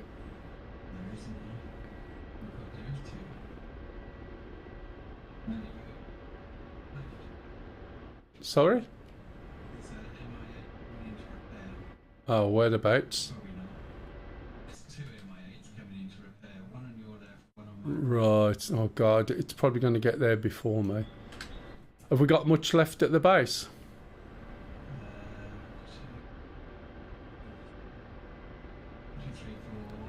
I'm going as fast as I can really, but I'll see what I can do. After last week's debacle.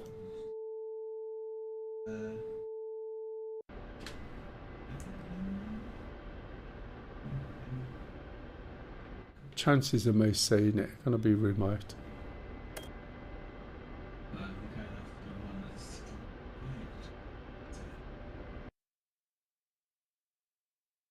It's going to get to the site, I think, just before me, I think. I think I'm going to end up being killed by something trying to go after the MI8.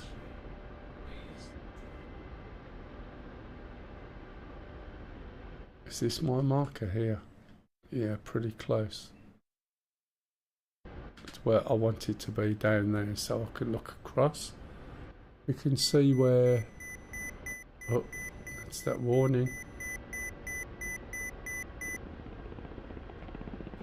They dropped the collective and all the trimmer in. Just hope that whatever's there isn't going to be able to shoot me from here.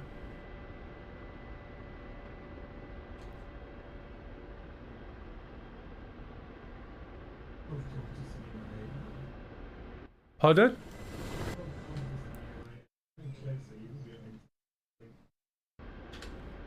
Yeah, it's a little bit further off to my right, isn't it? Just can't see it. Like last week, how many times did I shoot it and nothing? Still... Pardon?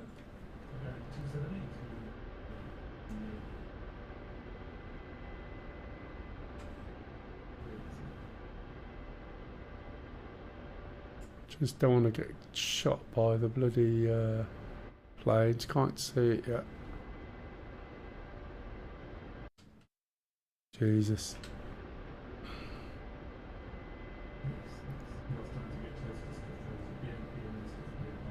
Yeah, this is the problem.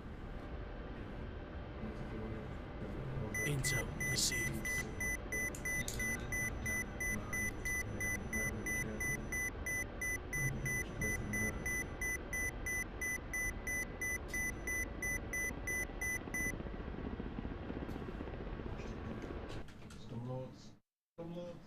Yeah. I think, yeah, they're shooting at me now, but oh shit! Bollocks. There's me looking out my right window, seeing the shots coming, and I just nosed into the floor. Right, okay, they've refreshed it anyway, haven't they? There's an Mi-18 already, just about to land.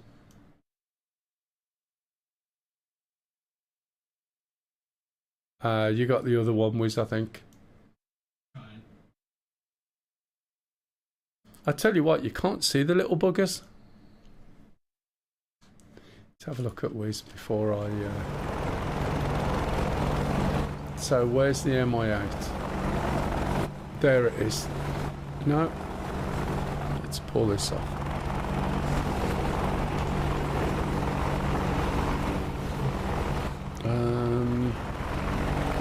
Control... Why, sorry about this.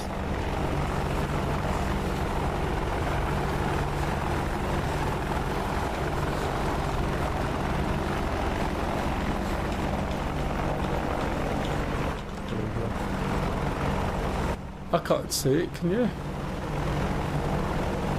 Oh, it's high, yeah, there it is. Okay.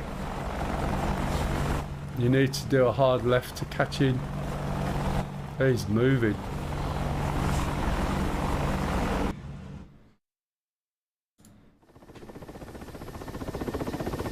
Doesn't look like he's moving there, does it? So Wiz is down there somewhere. There he is.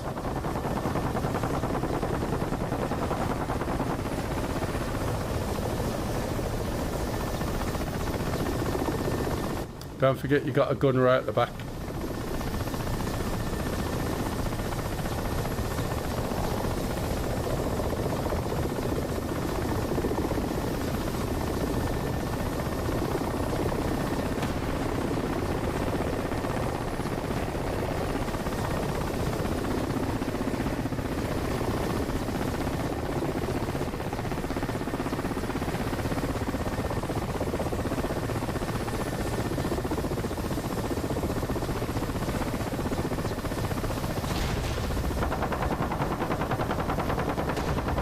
It certainly sounds a bit different. Was that a missile or gun?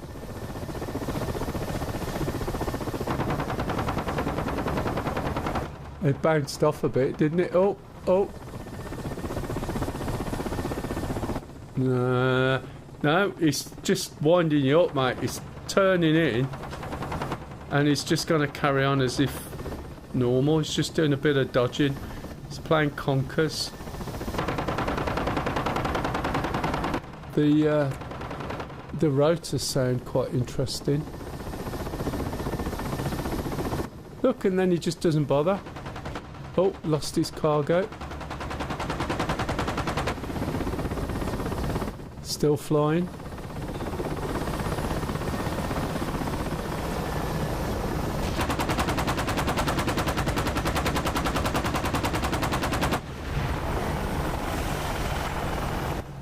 There's a guy's arm popped out the back, patting the flames.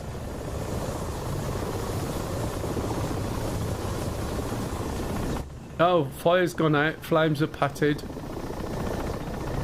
Yeah, it's an Mi-8, isn't it? They ain't a lot of magic.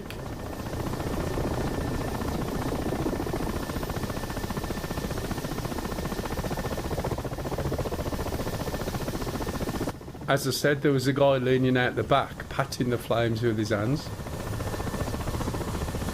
I got a picture for you as well. Yeah, I can see all the flak landing down beneath you, so be careful. He's right above you now, unless that's a shadow.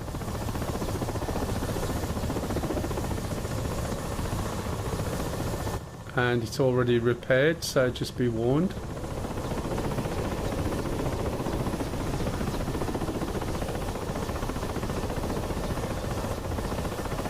He's behind you and high.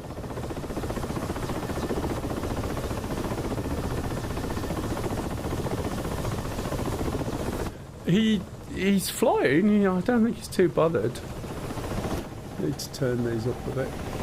Someone give me a sound level, please. Yeah, fine, thanks. Yeah, you got to do quite a good circle left and up.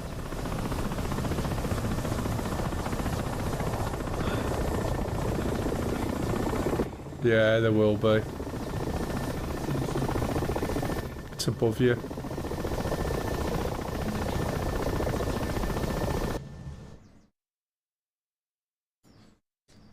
Yeah, MI8 is literally 1.5 miles but high.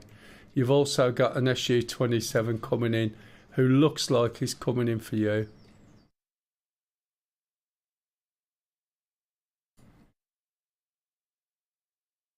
SU-27's in and around. Might not be coming for you. He's got somebody else forward who's going after someone in a C-130 perhaps. Could be me, couldn't it? Yeah, just be careful. Yeah, I'm trying to bank away anyway.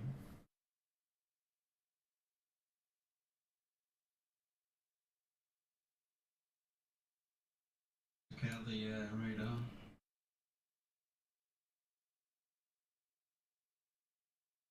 MI8's to your left. SU-27's coming in. Get it. Almost get shot at by. Yeah. Oh, I know, everything's kicking off. It's found the SU-27 for me, thanks George. Yeah, SU-27's coming into you, Sham, and following.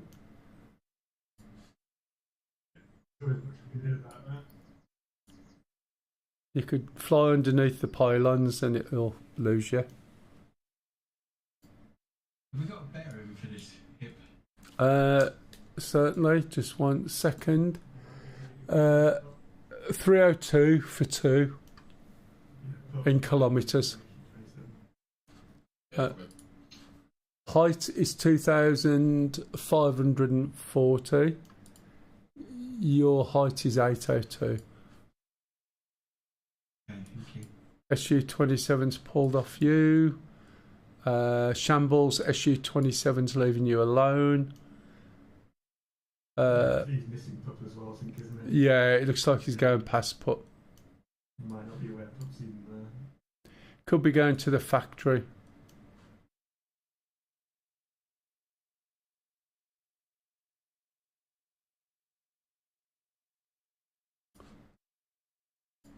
Um,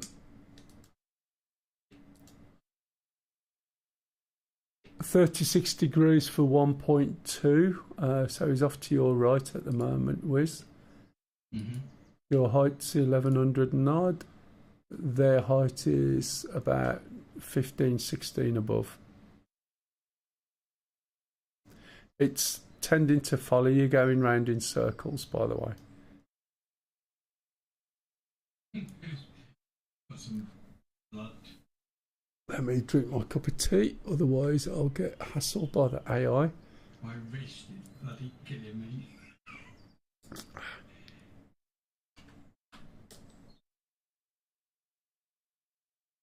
Use the trimmer, Luke. I need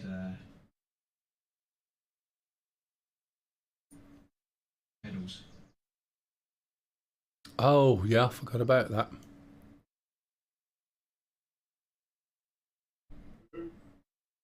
Rifle. Yeah, SU-27's back on you, Sham. A bit late for that. Oh, has he shot you?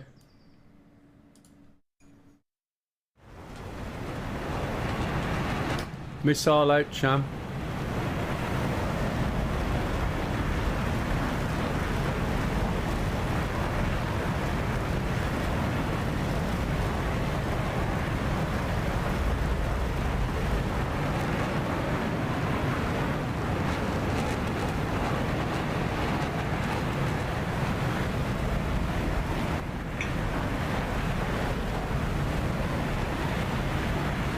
So it's a very much episode 1, isn't it? They're all dead, Dave. Right. I'll come in this time. Strange River Dragon said, might hop on and provide some camp. Yeah, certainly, feel free. Service called Mel Server, MELL. The Password is Xmas, XMAS. If you can come on TeamSpeak as well, that'll be good. If not, we're on 124. Okay. Radio comms. Melson, the server address for Teams. Thanks, Kev. TS3.01235 The thing is, this is a hub of a sort of 1, 2, 3, 4 spoke system. Gotcha. But if you can't do TeamSpeak, Taking out by flag here. then just 124. Is it at the stage where we need to bring a Chinook or something? No. I'm gonna get hit by these flat cannons. Shoot them. I'm trying. Sorry, Luce. Excellent. Once you have a look at it, you'll know what you need to get.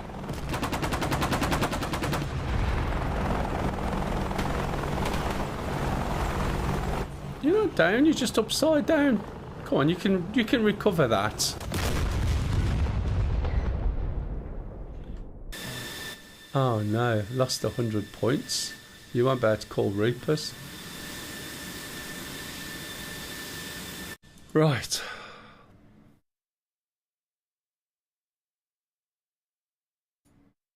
I might get to try this method out after all. On you, pup. If it's coming to pick everybody up, you should mop up that after. I have supplies also. You have what? Supplies. Supplies. Ah, I wasn't expecting that. I thought you were done by now, but no. No, I That's because you left us. We were waiting on the A10. hot start.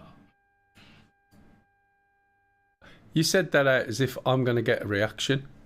You're going to get a reaction from me, and I know you won't hot start.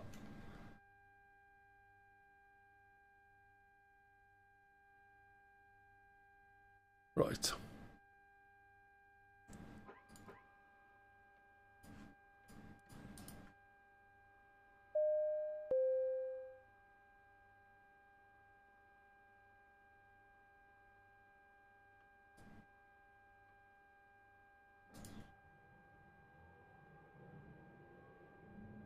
Okay, use up. Thanks for my cup of tea. What? I do worry because I'm still 3 short.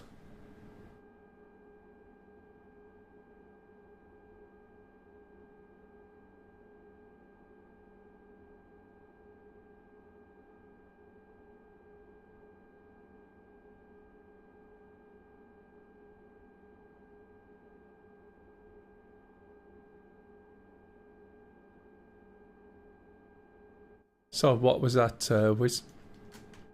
I'm missing a couple of missiles. Can't be much supplies here. Are you joking?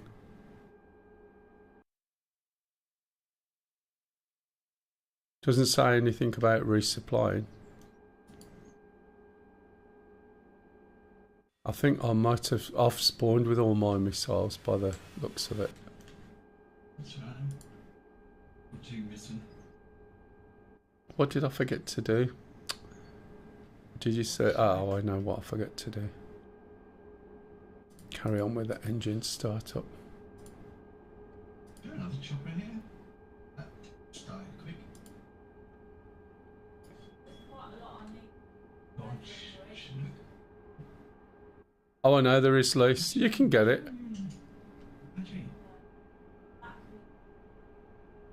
First time I think I've seen you in there, actually. Sham's probably making it too. You want the bigger one, the faster one, and that way you can get around. You have a bit less cargo, but you're faster. Yeah, that's the one you want. I know.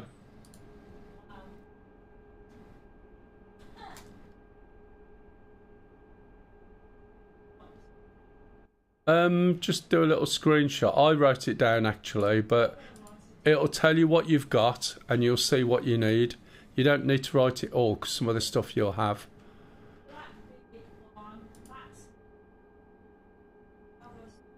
See what I did then. Or 24. And you want 24s on. Which you've already got the plan for. Pardon?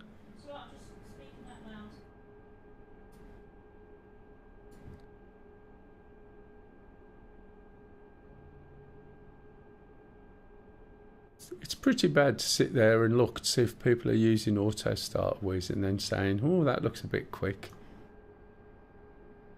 I just heard it like out of nowhere. Maybe I was just loading slow.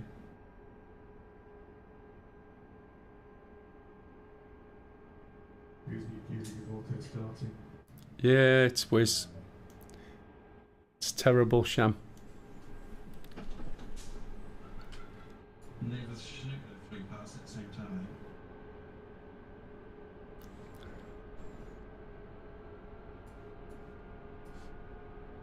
If anyone's got any questions, please ask. We'll get there.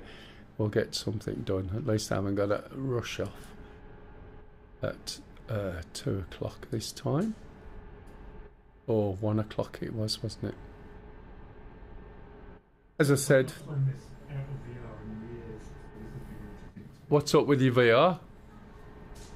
Nothing, it's just that I've been using the C30 and I need to use multiple screens to look at. Right, I've got you.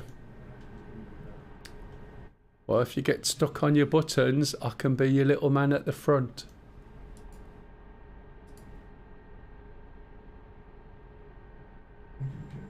I know. I'm still starting mine up. Right. If anyone's got any questions, please ask. I went through this at the beginning. Full startup. And explained everything as I went. I just haven't got to the weapon system yet, for obvious reasons. Right, okay, we're ready to move into Electrics on battery. work mode. Doppler navigation system failing. No nav data.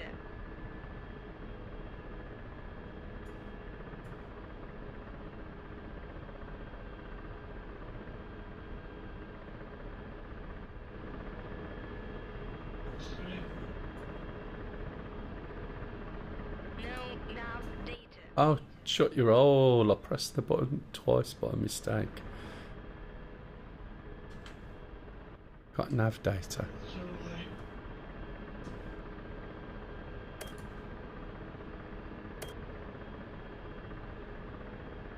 What happened, Stingay? No trade.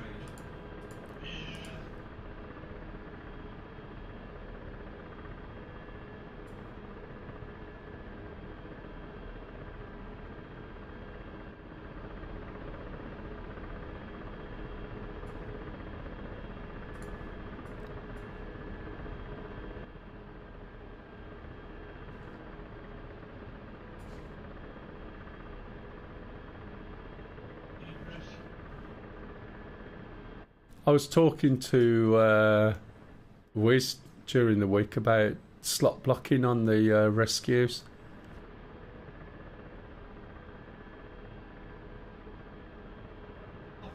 Yeah, but there's not enough of us. Oh yeah, so you can't spawn a new aircraft. Yeah. Until you've rescued your pilot. Until someone's rescued you.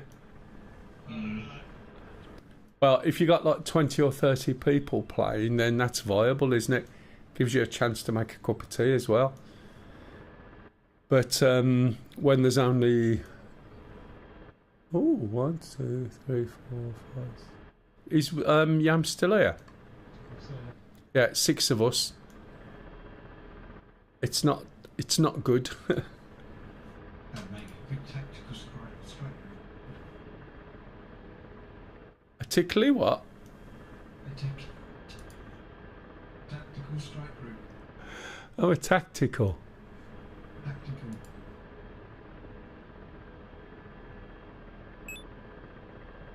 Then we'd have She's still trying to get stuff to build a ship. She could like pickling fat.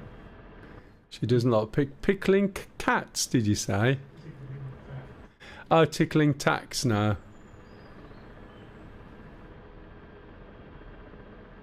What number was it, by the way? 31? 25.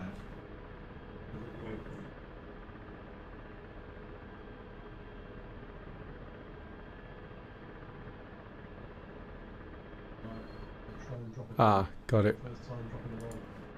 In what?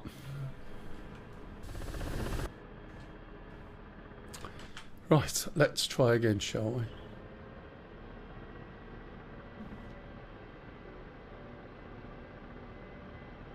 Let's put this on. There's other people taking off. MI8 still just hovering around now. He's probably scared. I would be too. Wait until we shoot something and then he's going to suddenly drop down and say, there you go, done it. Yeah. Make sure it goes neutral and then cap it back. Or DJ. Something like that.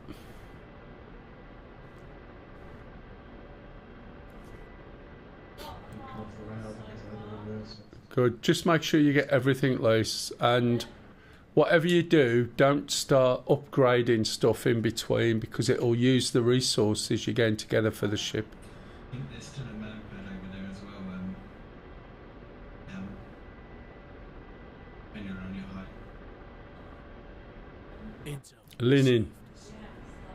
Keep careful. It's all right. She's this AI I got is from London, so it's trying to get the language proper. Oh, she's good at sighing. Did you hear that sigh in the background then? Quite loud. That was like Pup just died. Pup, you haven't just died, have you? Pup's gone. Bye. I just heard a big sigh from behind me and I was thinking maybe it was you. I think my AI's sighing. 124 radio check. 5x5. No wonder it's so uppity. No wonder it's so uppity, yeah. I've got to get a new cooking mode module for it as well. The one I've got, I don't know what happened. It's probably version 1 or it's beta. Oh, What's your language? Lima Charlie.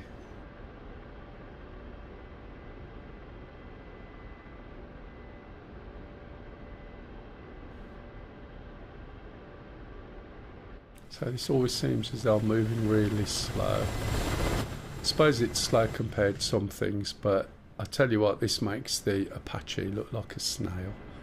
Can go a little bit quicker than this though, to be fair. So what I'll do is go back to where I wanted to go, which is around about this gap here. Try and use this as cover and look around there relatively low so I can work on these things.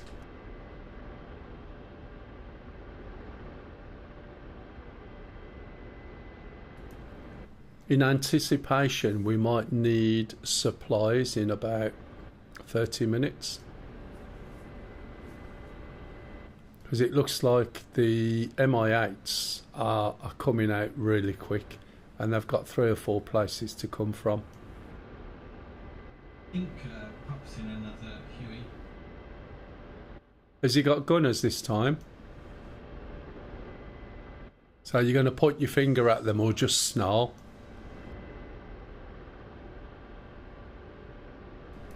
I hope you've sharpened it.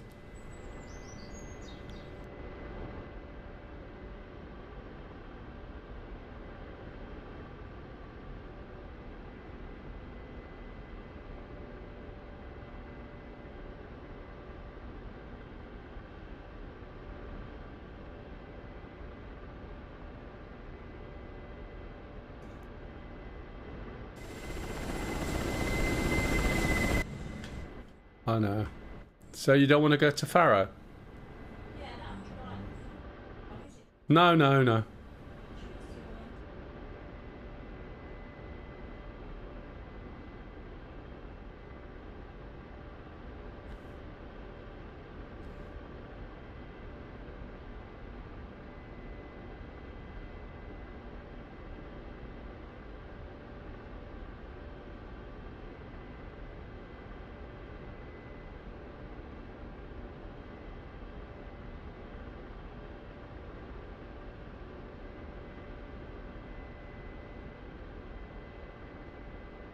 If anyone wants to join in, by the way, you're more than welcome.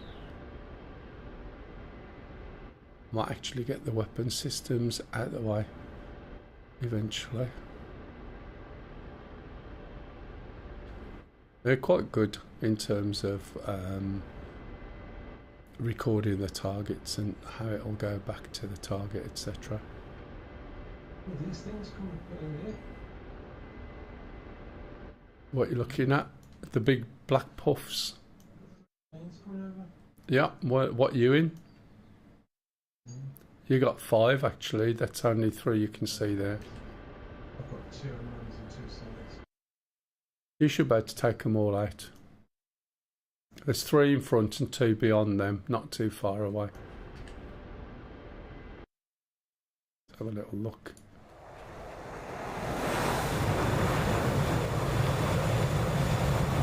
Oh, you've got your lights on as well, that's good, because now they won't know where you are.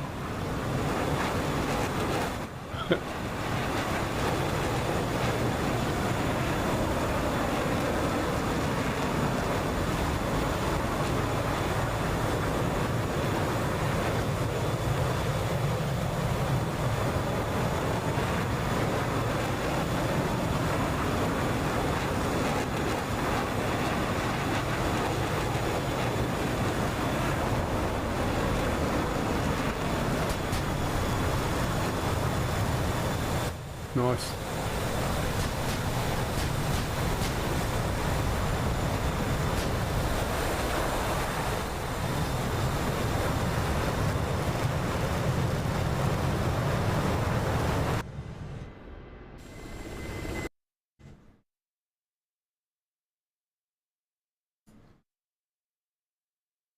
Where he is in the middle of that lot.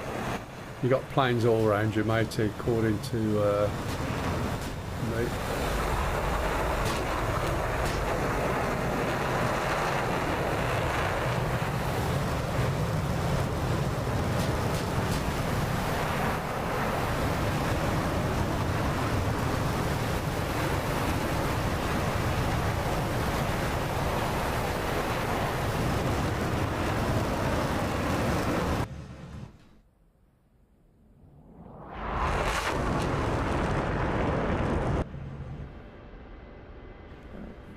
Meanwhile, back on a Sunday afternoon, cruising down the river. Bet my blades. Yeah, I thought so. A little bit close there, look. It's alright while I'm just going along. We've got to get over that ridge. I'm way back here. Yam's playing with those. MI8 still circling. Shambles is here in a shark. What have you got written on there? Derek? Lucky. How is that the name? That's a good Russian name. Well, considering I put so many holes in it and it was completely on fire. Well, this is what I said last week. Hey, Tea and bacon sandwich time. you got a cup of tea and a bacon sandwich. It's like I said last week, you know, when you thought I was just being really dumb and shooting the thing and you see bits falling off it, and it was like that bad that a guy stuck his arm out the top of the helicopter and swirled it round and it carried on flying. Yeah, no worries, matey. Server's holding up really, really well. The oh yeah, oh, slow down, don't do that. Come on, nose up. That back, there we go, saved it. The little server that has been running this has been doing really well. I'm just waiting for memory to drop, because 64 gig of DDR4, even though it's 3200, was ridiculously priced. And I mean ridiculous. When I bought my DDR5, it was quite a good price. Oh, I know.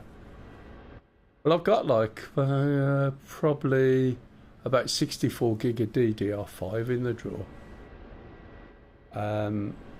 Because I upgraded, but when I bought that memory, it was half the price of when I bought the PC with it in. And then all the prices went up. But DDR4 is like ridiculous. It's coming down a little bit at a time, but nowhere near where it would be worth doing. Because I've only got 2 slots, it'd have to be 2 32s, which is why it's expensive. If it was made up of 4 16s, it wouldn't be so bad. But hey ho.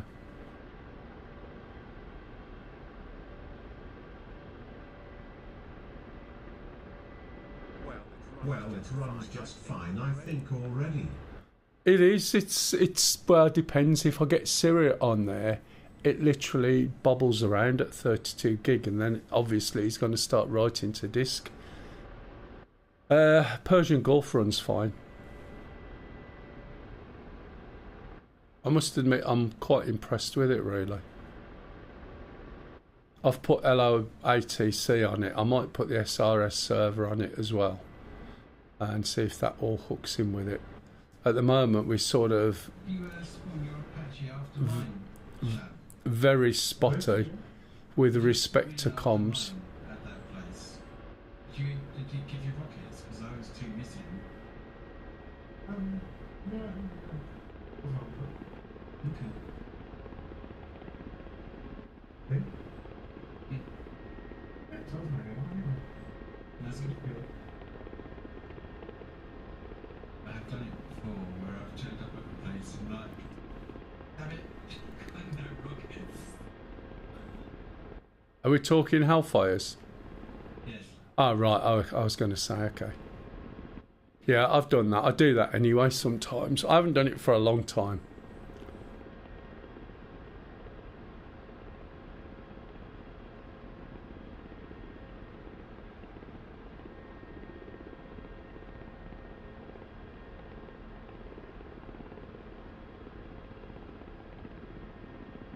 Right, let's have a look at my little thing. I'm not. Oh, going a little bit off there. Got my 96 gigabytes DDR5 for £340. It's now £1,000. Oh, it's ridiculous, isn't it? Absolutely ridiculous.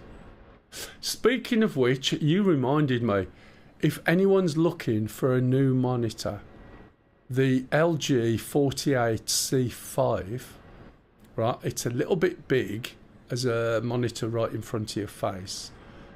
I've got one, but I bought it. I've got a C4 actually, but I use an LG 42 C3, and they are absolutely brilliant for monitors for gaming. They are so good. Colours are excellent. Response times are good. Kev's got one, I know, but the LG 48C5, which I think was last year's model, has just been reduced in price to 800 and something, and believe me, that is a bargain. You might get a bit lower, but they usually go like hotcakes. They've been reduced across the board, and if you're looking for something, it depends on where you've got it. It is a little big, the 48, to be fair, but it's doable. But it is such a damn good monitor. Really, really thin. Fat bit on the back. I've meant to mention it, but I've mentioned it now. I did forget.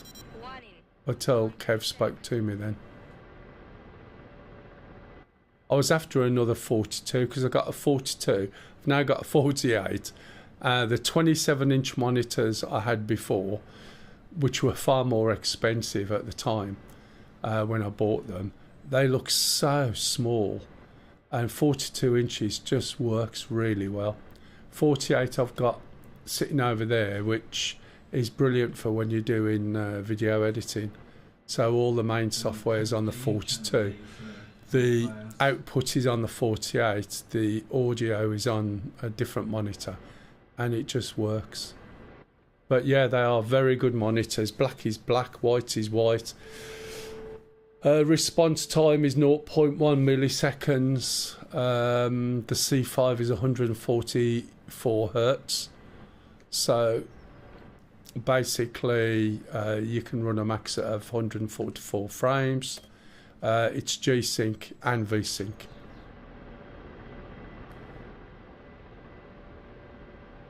Can't tell if I've come too far over too quick here. Yeah. Don't follow me, Sham. I've just realised I've come up the wrong goal. I'm just trying to kill this infantry that's on them. They were a pain in the ass. I went rescuing the other week and they killed me and I didn't know they were there. I'm really not used to in VR with anything else putting the head where I want to look at and target things. You not got any head tracking on? No, probably shouldn't know that. Yeah.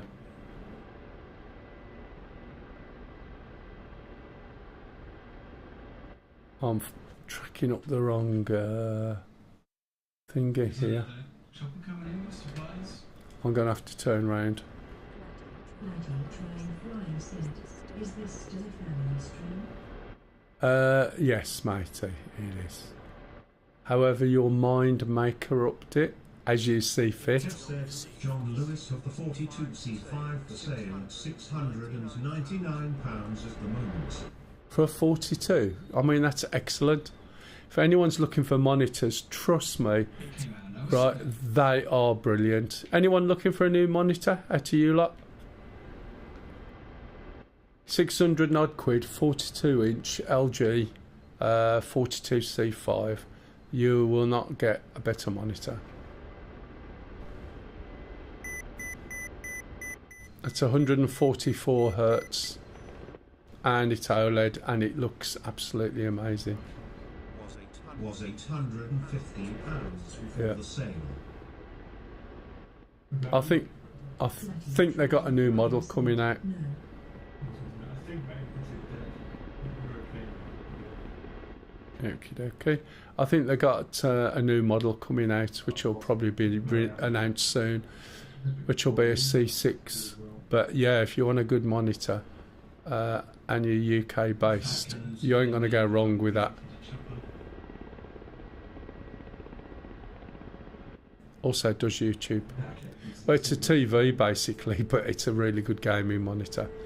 It's built for that as well. Right, where's my little mark? Yeah, I just basically flicked around because I realised I was up the wrong ledge.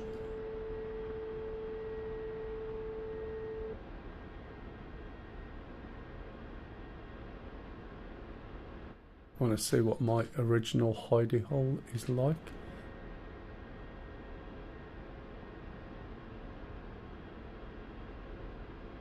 Gotta go a little bit high here. What we got left, by the way? 3 flat cannons at least. There's like a little channel to fly into there, isn't There is. You've got to watch this ridge in front because you have to lift up over it and you'll get targeted. Well, you won't now because there's no SAMs. But you'll get targeted when you go over. You have to get down quick. And then there's a little spot with a gap.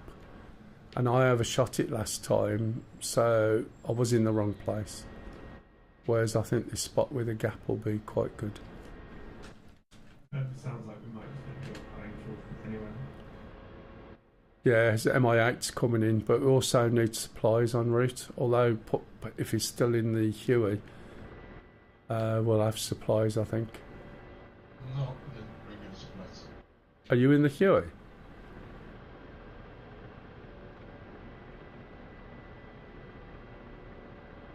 Yeah, I think it's picking up pilots. So he's basically picking up pilots so that he gets a much better rank in a minute.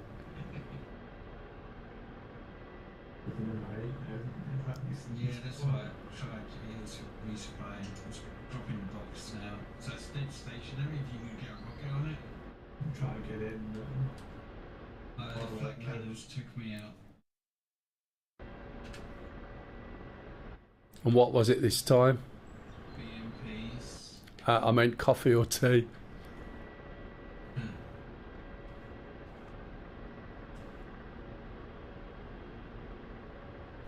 Someone smoke the target for me, please.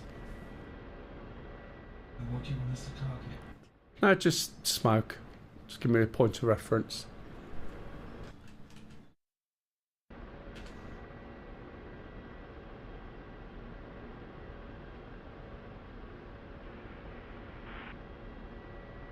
Was that MIA resupply?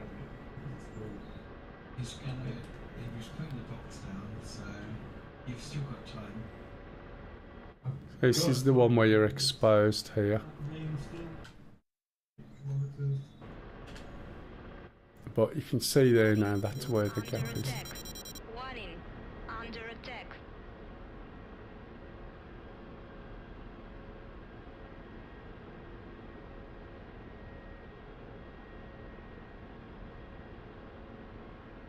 "75 metres east."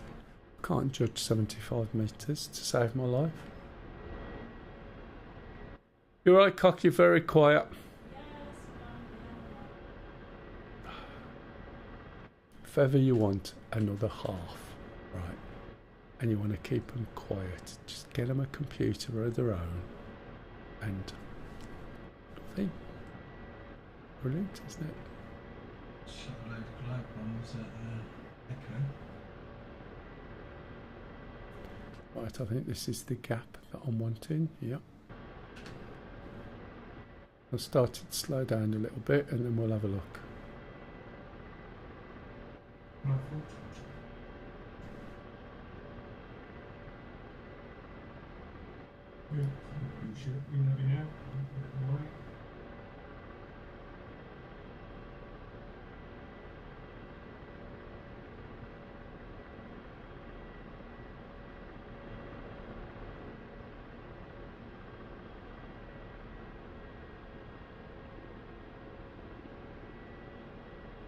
We should be able to get a line in round here, I think.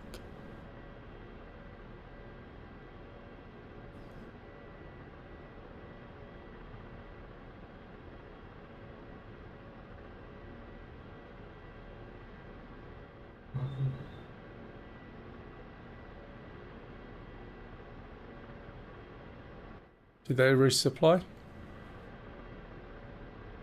Doesn't look like it.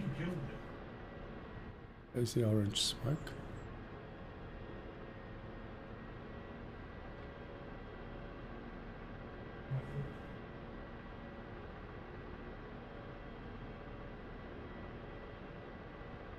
This looks like a better proposition. B and PG left shoot. So what's the range from here? 7.6, that's quite good. Right, okay, a little bit over, but you see the way I've got a little bit more protection.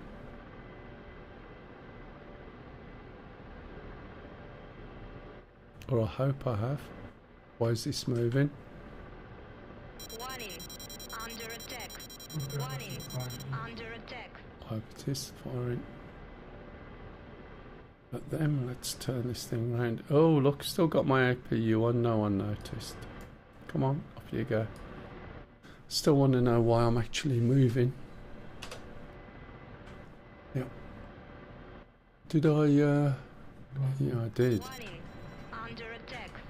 Warning. Under attack.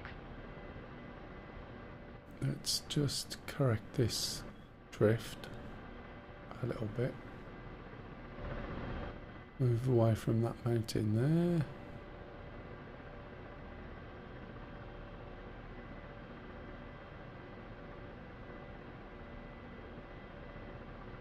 So I'm slowing down by just gently nudging the helicopter. It's a little bit too far, but it might do it. Under attack. Warning. Under attack. So I'm just looking at this speed there. Because what I want that to be is 0. Warning. Under attack. Warning. Under attack. I also want to put this on. Switch this off.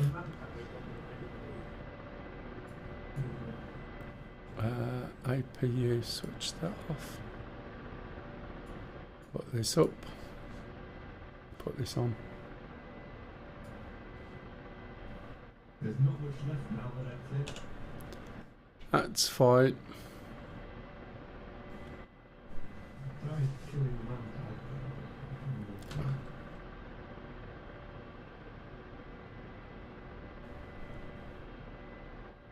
Again, the ZU-23 is probably not really dangerous thing. Most can fire cap without labels.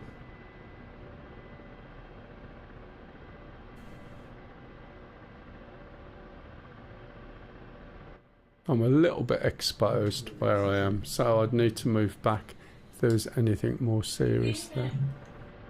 Who was off? I don't think he was he? Oh, right, okay. I'll put my laser on, get a lock. And as you can see here, this is telling me, right, that I am 10 point something kilometres away, which is too far for this weapon. That's got a lock, and you can see I'm 7.9. I can't see any more targets at the moment.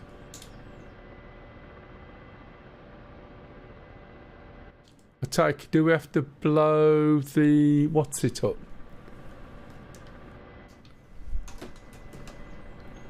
Does the main base have to be blown up, the command centre? I think so.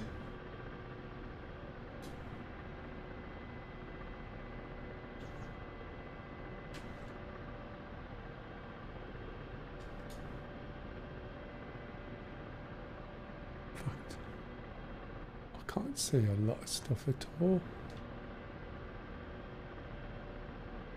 Let's have a look at the Reaper's eye view. So it's down here, isn't it? So the thing I could see over there, it's all over here to the left.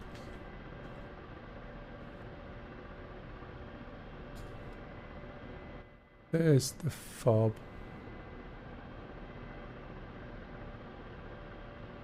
There we go, there's something.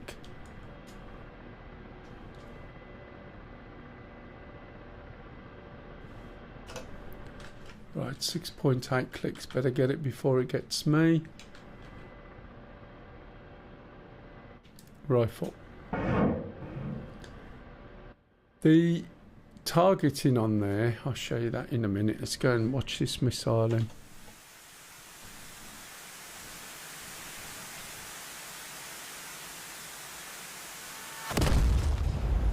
Okay. The targeting, basically, when you go and select something with the shark, is that was definitely a lock. These things, let's have a look, couple of little trucks. Okay, that thing over there. Don't know what is magnin. We get a magnuming. This is a range, so this is minimum range, that's maximum range, and I'm just over it, look, because it's 7.1, right? And this won't let me fire at the moment. The other thing is I have a range of 7.1, right? It won't let me fire, usually until that's concentric with where the laser's going, which is where the camera is. However, this is under something called auto, and what that does is it says you've got to be within range of the weapon, and these circles have got to be concentric before you can fire rifle. However, if you switch it to manual, it's like you can fire at whatever you want, point the laser where you want, fire the missile at whatever direction you want. And it basically, oh, that's not me. It's basically up to you what you. Did that get it? No, that landed short. That's because it's a little bit low. So there's a little trick we can do, and that is to fire it, and then I'll point it up in the air. Let's have a look. Let's put that back in line. Rifle. And now I can also move this up a little bit like that. So I've moved the laser. Oh, sugar. Wondered what was happening to my chopper then.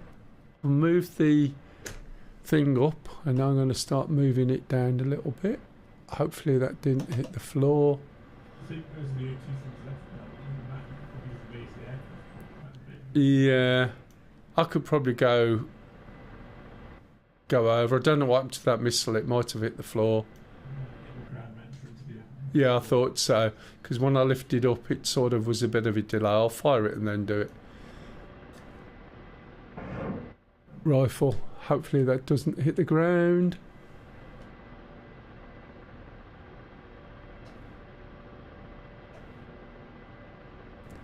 It might just be clipping the ground. I can't see.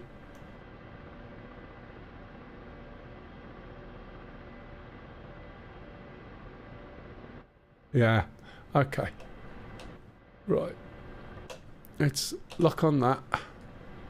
If at first you don't succeed. Rifle. Then it's just going over the ground. Right, so I'm going to lift it up a bit higher. There it is. Bring it down, bring it down, bring it down. Come on now, do it. There we go. I think that truck is probably... Oh, it's still alive. Okay. See, they're just outside my range, but here, earlier on I showed you the angle I was at before. If we go to F10... Yeah, I was just going through these bits, just a minute, and we do this, and we come down to the level of where these things are. When you look back at the hill where I am, right? Can you see where I am? I think. I can't even see where I am at the moment. Might be down there.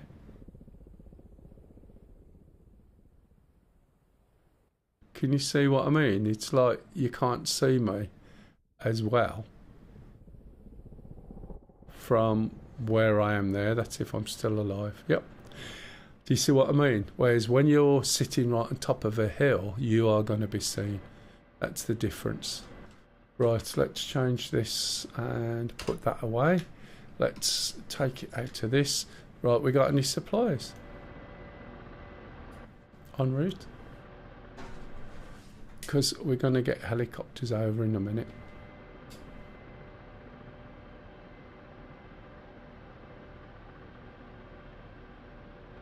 So there's a couple of things out there still. Yeah. The big one, yeah. The third one in the list.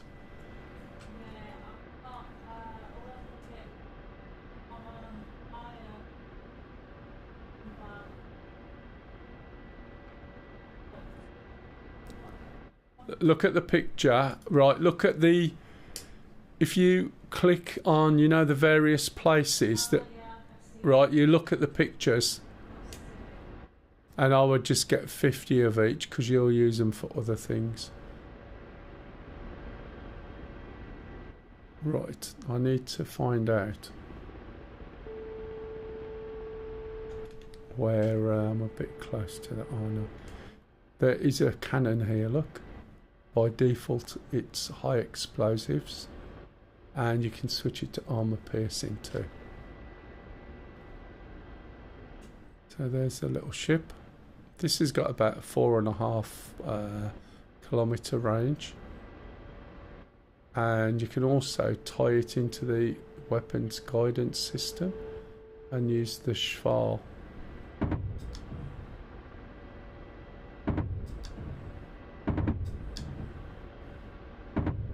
You can use the Schwal to aim this if you really want.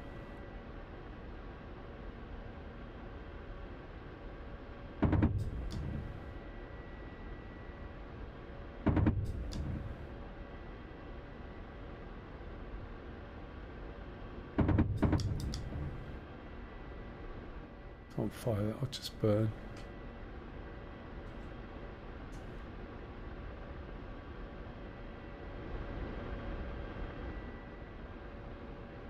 No, there was something else, wasn't that? That urinal.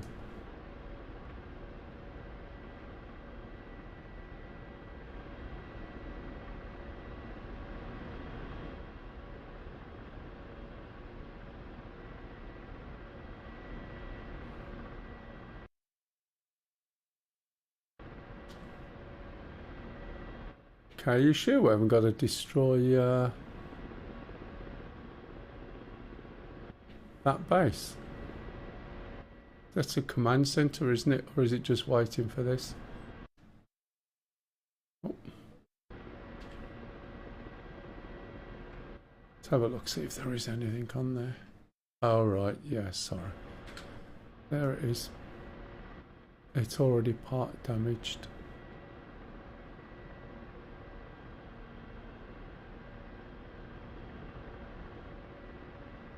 It's over here somewhere. This is the one I couldn't quite reach, I think.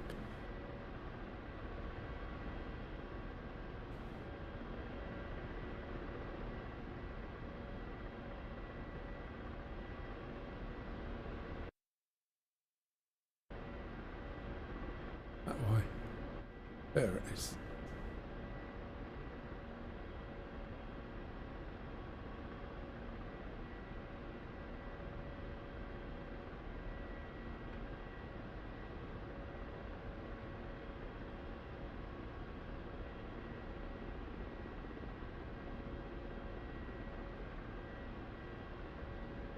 I'm holding the trimmer all the time I'm manoeuvring at the moment.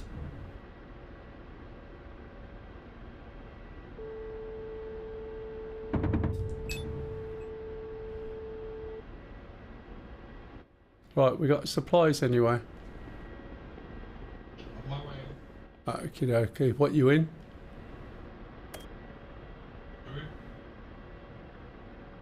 Well, have you got two inside and one underneath on the sling? Yeah.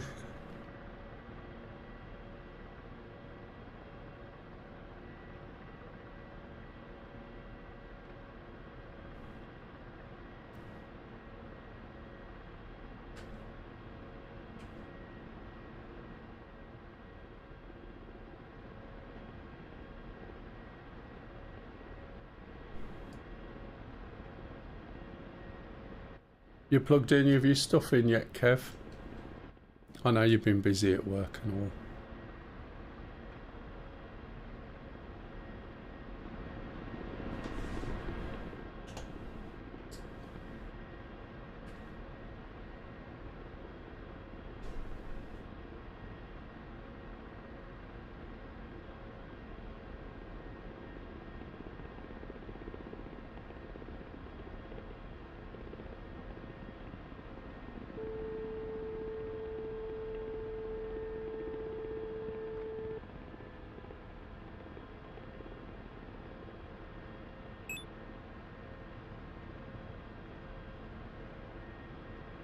So the guy with the supplies will effectively capture this. So just me landing. Hello. Hello, yeah. Need supplies. Pronto. Kev's. I'm trying to locate my headphones and track Gear 5 in the numerous unpacked boxes. Oh, right, yeah. No, that's fair enough, Kev. I know what it's like. Alright, Stingate. See you in a bit.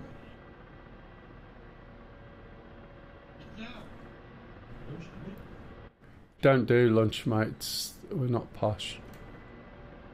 It's just dinner and tea. And in Sting's case, supper. I'll just call them snacks. Oh my word, 1, 2, 3, 4, 5, 6, 7, 8. Not 8 MI8s. No, just. Well, there's 3 planes in the That's alright. Just waiting for Pup to come in with his Huey. He's got 2 supply boxes inside, one on the thing and a couple under his arms, I think. But but can't get to the back of the garage as there's a bloody great observatory in the way.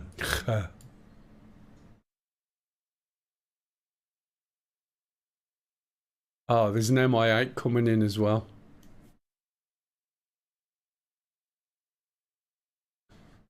Three, three, five. I'm not doing the columns anymore. Pup's got one, which is enough to cap it, but we got one MI8 coming in so far, and as we saw earlier, it's not great. Oh, belay that MI8's on its way back somewhere else.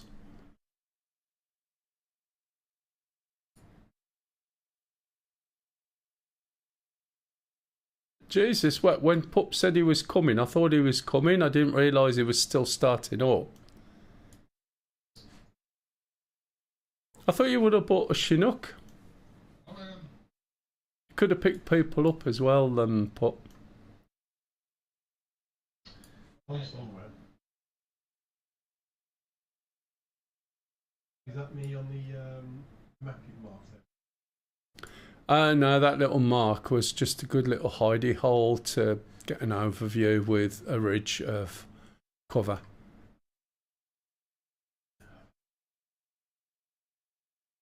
You'll be somewhere with your little AK, I think. Yeah. Oh. Is that MI8, the one that you shot at, Wiz? Yeah, probably. If it's still just sitting there.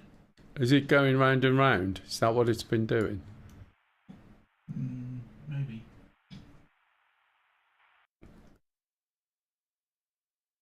You can see we're be attacked from all over the place. There is a resupply drop needed at Kamets.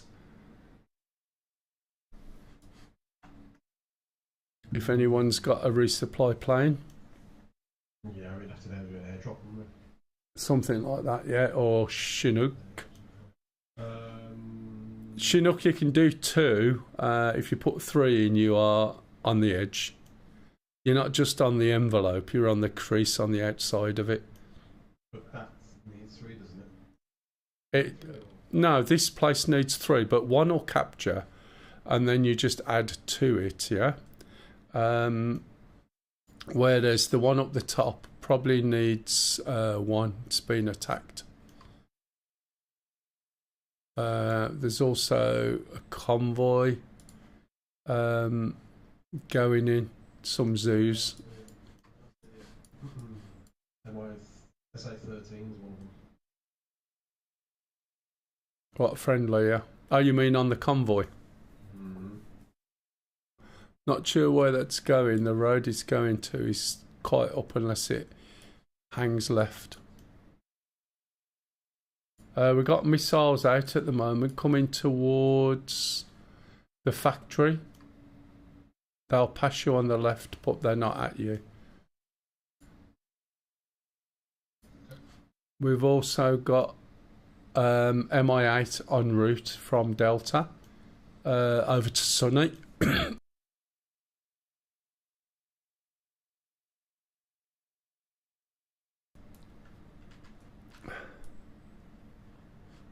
If anyone's in a plane or anything, take the MI8 out. It's quite a way away, but it might get here same time as Pup.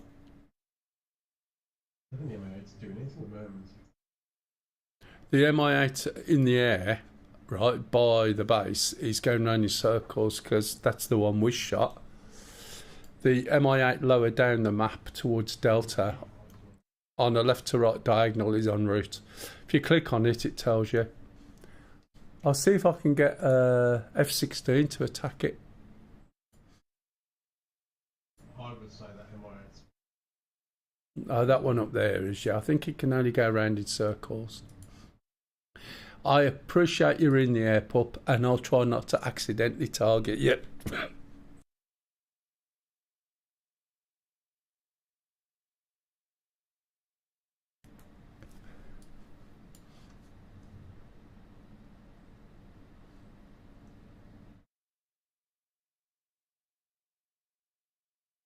This one needs to go there.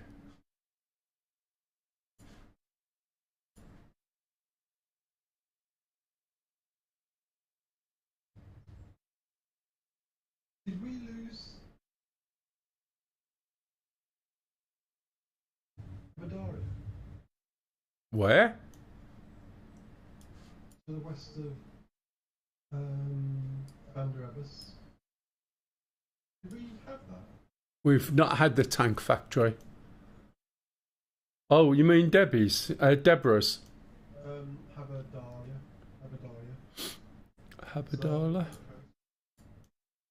Just left of Bandar Abbas.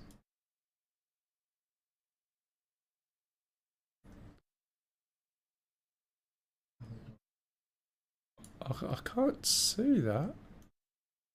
I think we did sort of shoot off up there and followed the what's-its.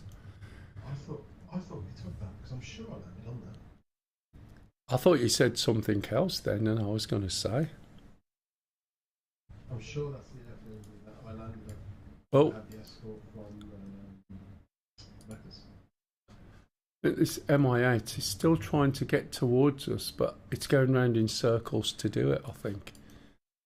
Come on, pup, you're doing well. You're clear at the moment.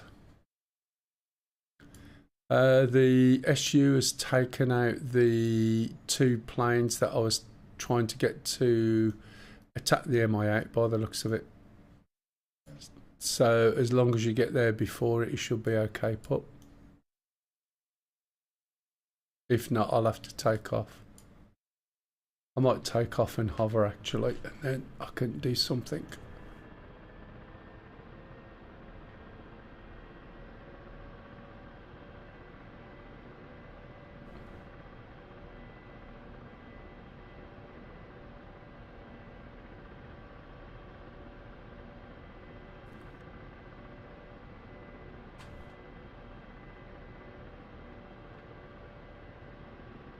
How much fuel have I got? I've got enough. It's a bit chilly today, isn't it? No, it's quite nice, quite pleasant. Platy trying flying speed. Those are 16 vessels worse than useless. Oh, I know. I tell you what, not only that, the MI8s are still indestructible. This one was shot, right? It was coming in with cargo. You can see it's got damage. Right, well, just about. It was shot at by Whiz and was in flames, and lots of things dropped off it. And as I said earlier, somebody's arm come out, patted out the flames, and it's still flying. I mean, how's it flying? It's got no tyres on its wheels. Jeez, how does that work? And it's just sitting there, going round and round in circles. Okay, you are on an intersect. Who's coming up behind you? Someone's bought, could be AI, 47. Yeah, it is. So it's coming on a resupply up your backside, pub, but you've got some distance on it. You got 19k on it. At least if you were flying it would have VR rest by No, now. I haven't VRS'd since, oh, God knows when. I think it was 2025.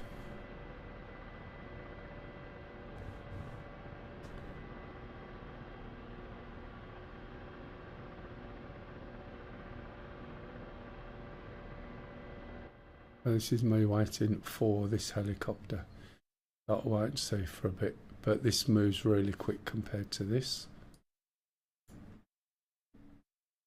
And he's probably waiting for his mate to come. Everyone got a break at the moment. Oh, it's no wonder it's 1:20. Okay. I usually wind up round about 2 o'clock on at least there's no working day. If anyone's got any questions, please ask. You want to join in and fly with us, you're always more than welcome. You can see that we haven't got loads to do. So next one we're attacking is this one up there. Resupply is needed there, but we keep pushing. It's a persistent mission, so if the server goes down, it saves it. Sorry, what was that? And say what time you were calling it a day?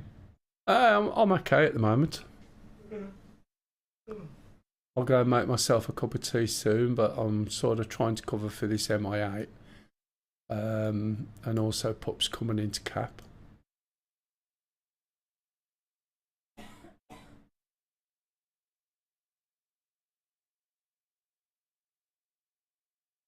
Right, you're 31 clicks, MI8's 38, Pup.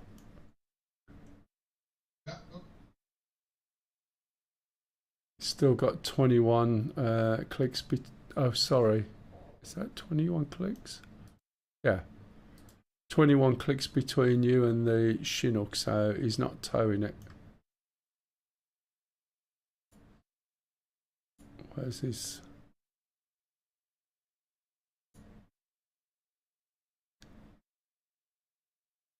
His MI8 call sign is trash 11.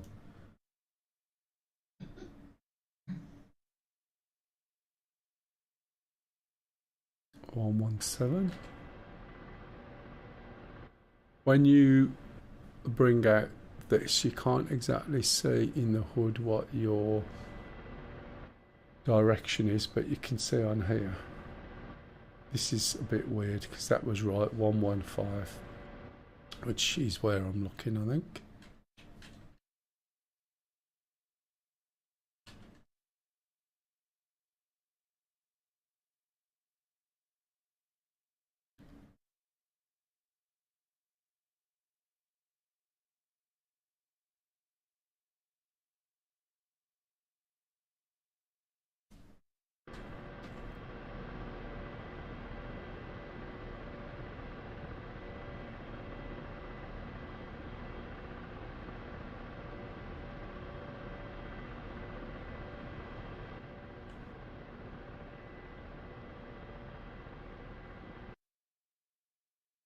Hopefully I'm not going any higher. Nope.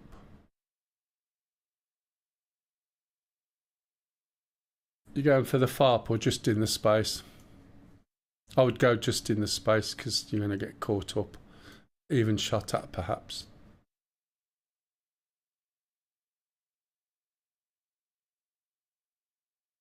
Got 15 clicks between you both.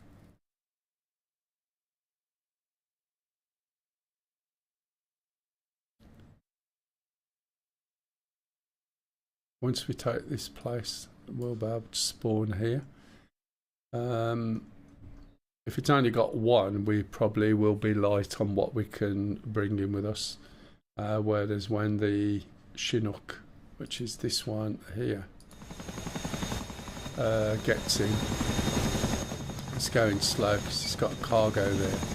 Why it's not got cargo inside, I don't know. But it's got 3 gunners and 1 cargo by the looks of it.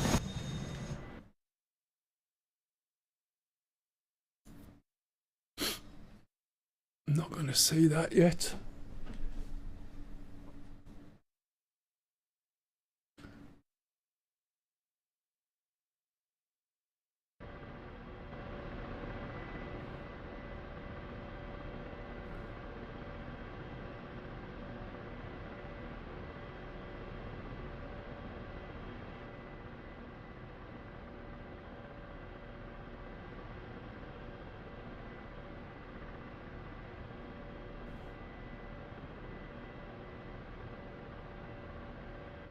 But it's got to come over the hills unless it's going to come round the edge or something.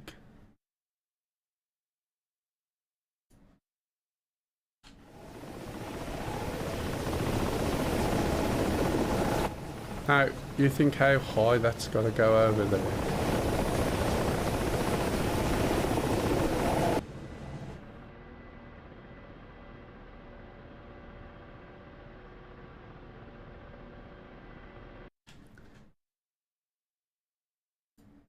Doing good, Pup, not far. 13k to the edge. MI8's got 22k.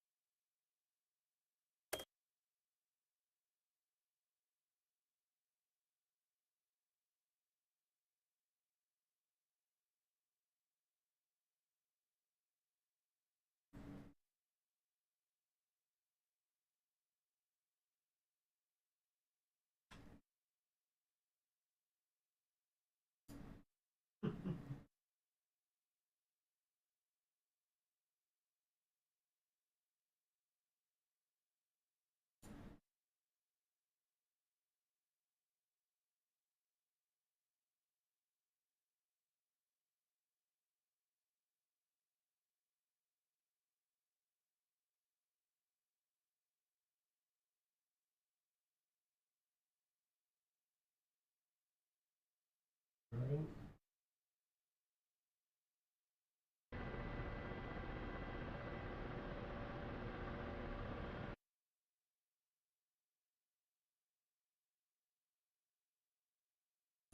Who was that dragon, did you say?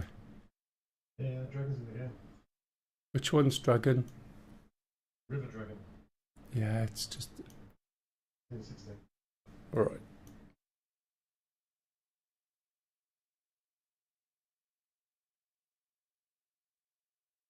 There's 3 SU-33s coming in, opposite direction pup. Don't think they're heading for you specifically, but just be aware.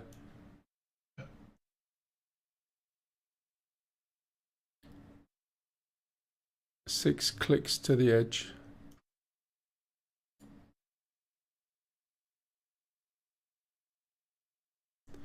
If I can see that MI8, yeah. 115.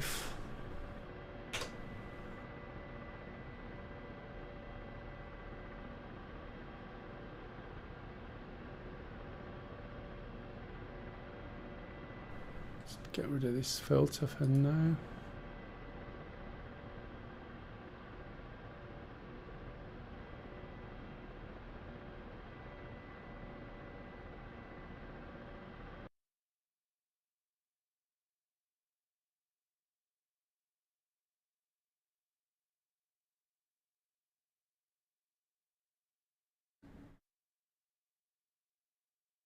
I don't think they're after you. They're probably attacking one of our other bases, but you never know. Bandar Abbas, runway strike coming in. If anyone's at Bandar Abbas. Is that? I don't, yeah, there's 3 planes. They're literally not far from Sunny at the moment, but they're en route.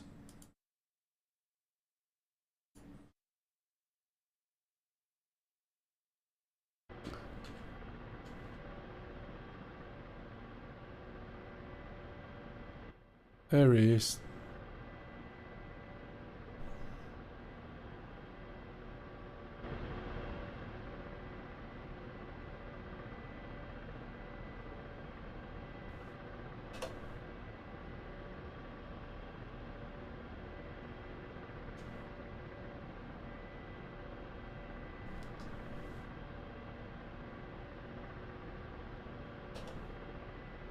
Right, 28's coming in. 28 up. It's you, MI8? MI8, yeah. Yeah, yeah. Two, I've got eyes on the MI8.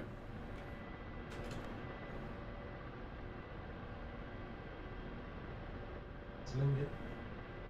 Can't hear him.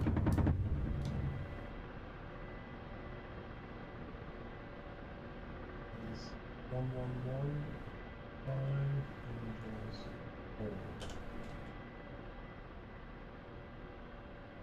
4. Don't think that's gonna work.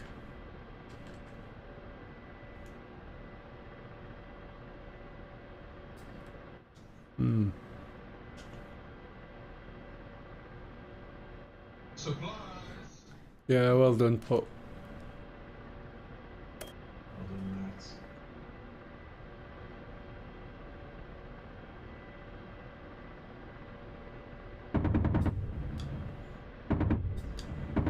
So actually, still tracking him.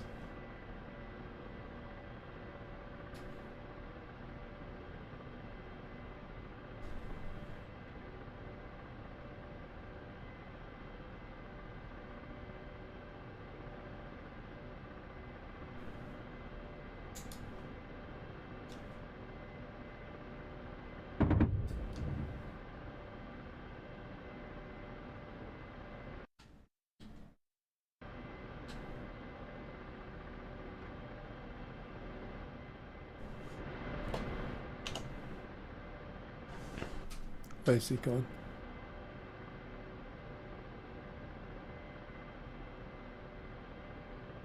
Ah, I've bloody lost him now.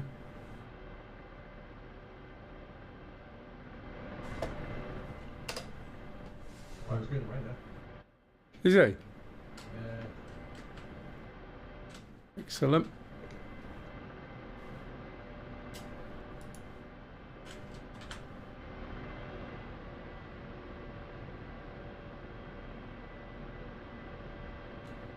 Yeah, he's actually going the opposite direction. Just turn round. It's probably just shrugged. So we've got that Chinook coming in as well. A bit behind Pup, but not too far.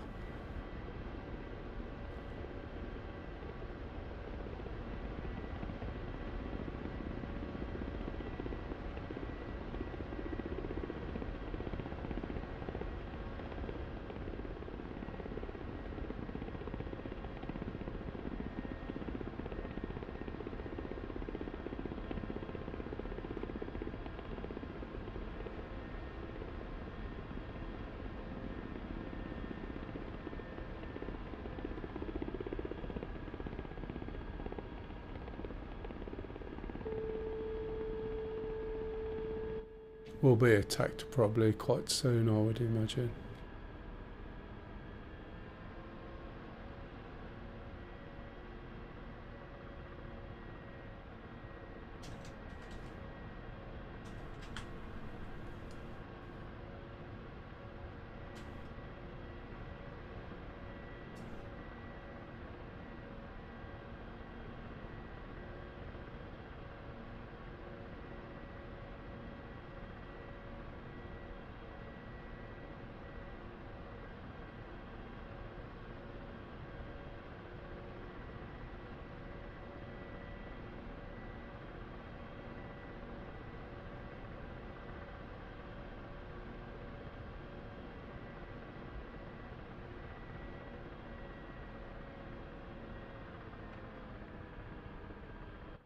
You watch, I'll get 10 points. Oh, 40 points. Well done, me. Whole 40 points, wasn't a minus. Right, what we got? Okie dokie.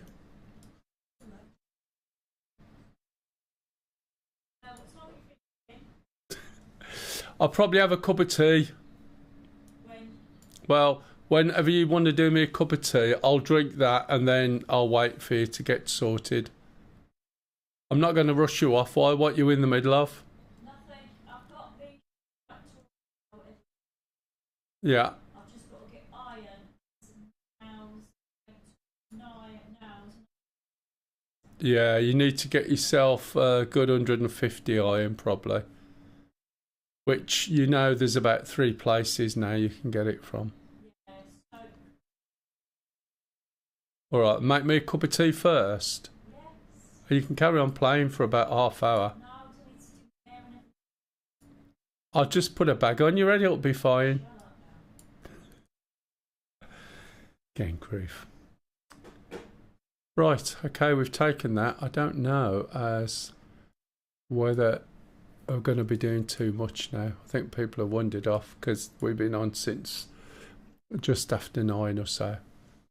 Kev said, I wish I was a kept man. I think that's it. I think Kev's being a bit silly. I think I may call it there then, and I'll be around shortly. We've got to pop out.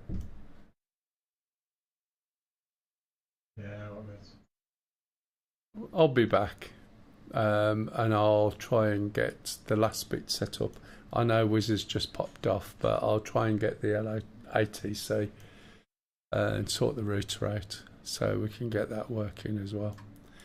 Okay, right. Thank you very much. Hopefully there were some things on there people may have learned. I know it's a bit slow sometimes. It's just the way it is. This game takes patience. All right, see you, yeah. Hey, buddy. Take care. Oh, I haven't gone yet. I was just saying, I thought you were. Just 1 minute. So, what I'm going to do is pass you over to another of my occasional viewers while it's still on. So, say hello to... 07. Yeah, cheers, Kev. I was dead, mate. So, I'll pass you over to him. Thank you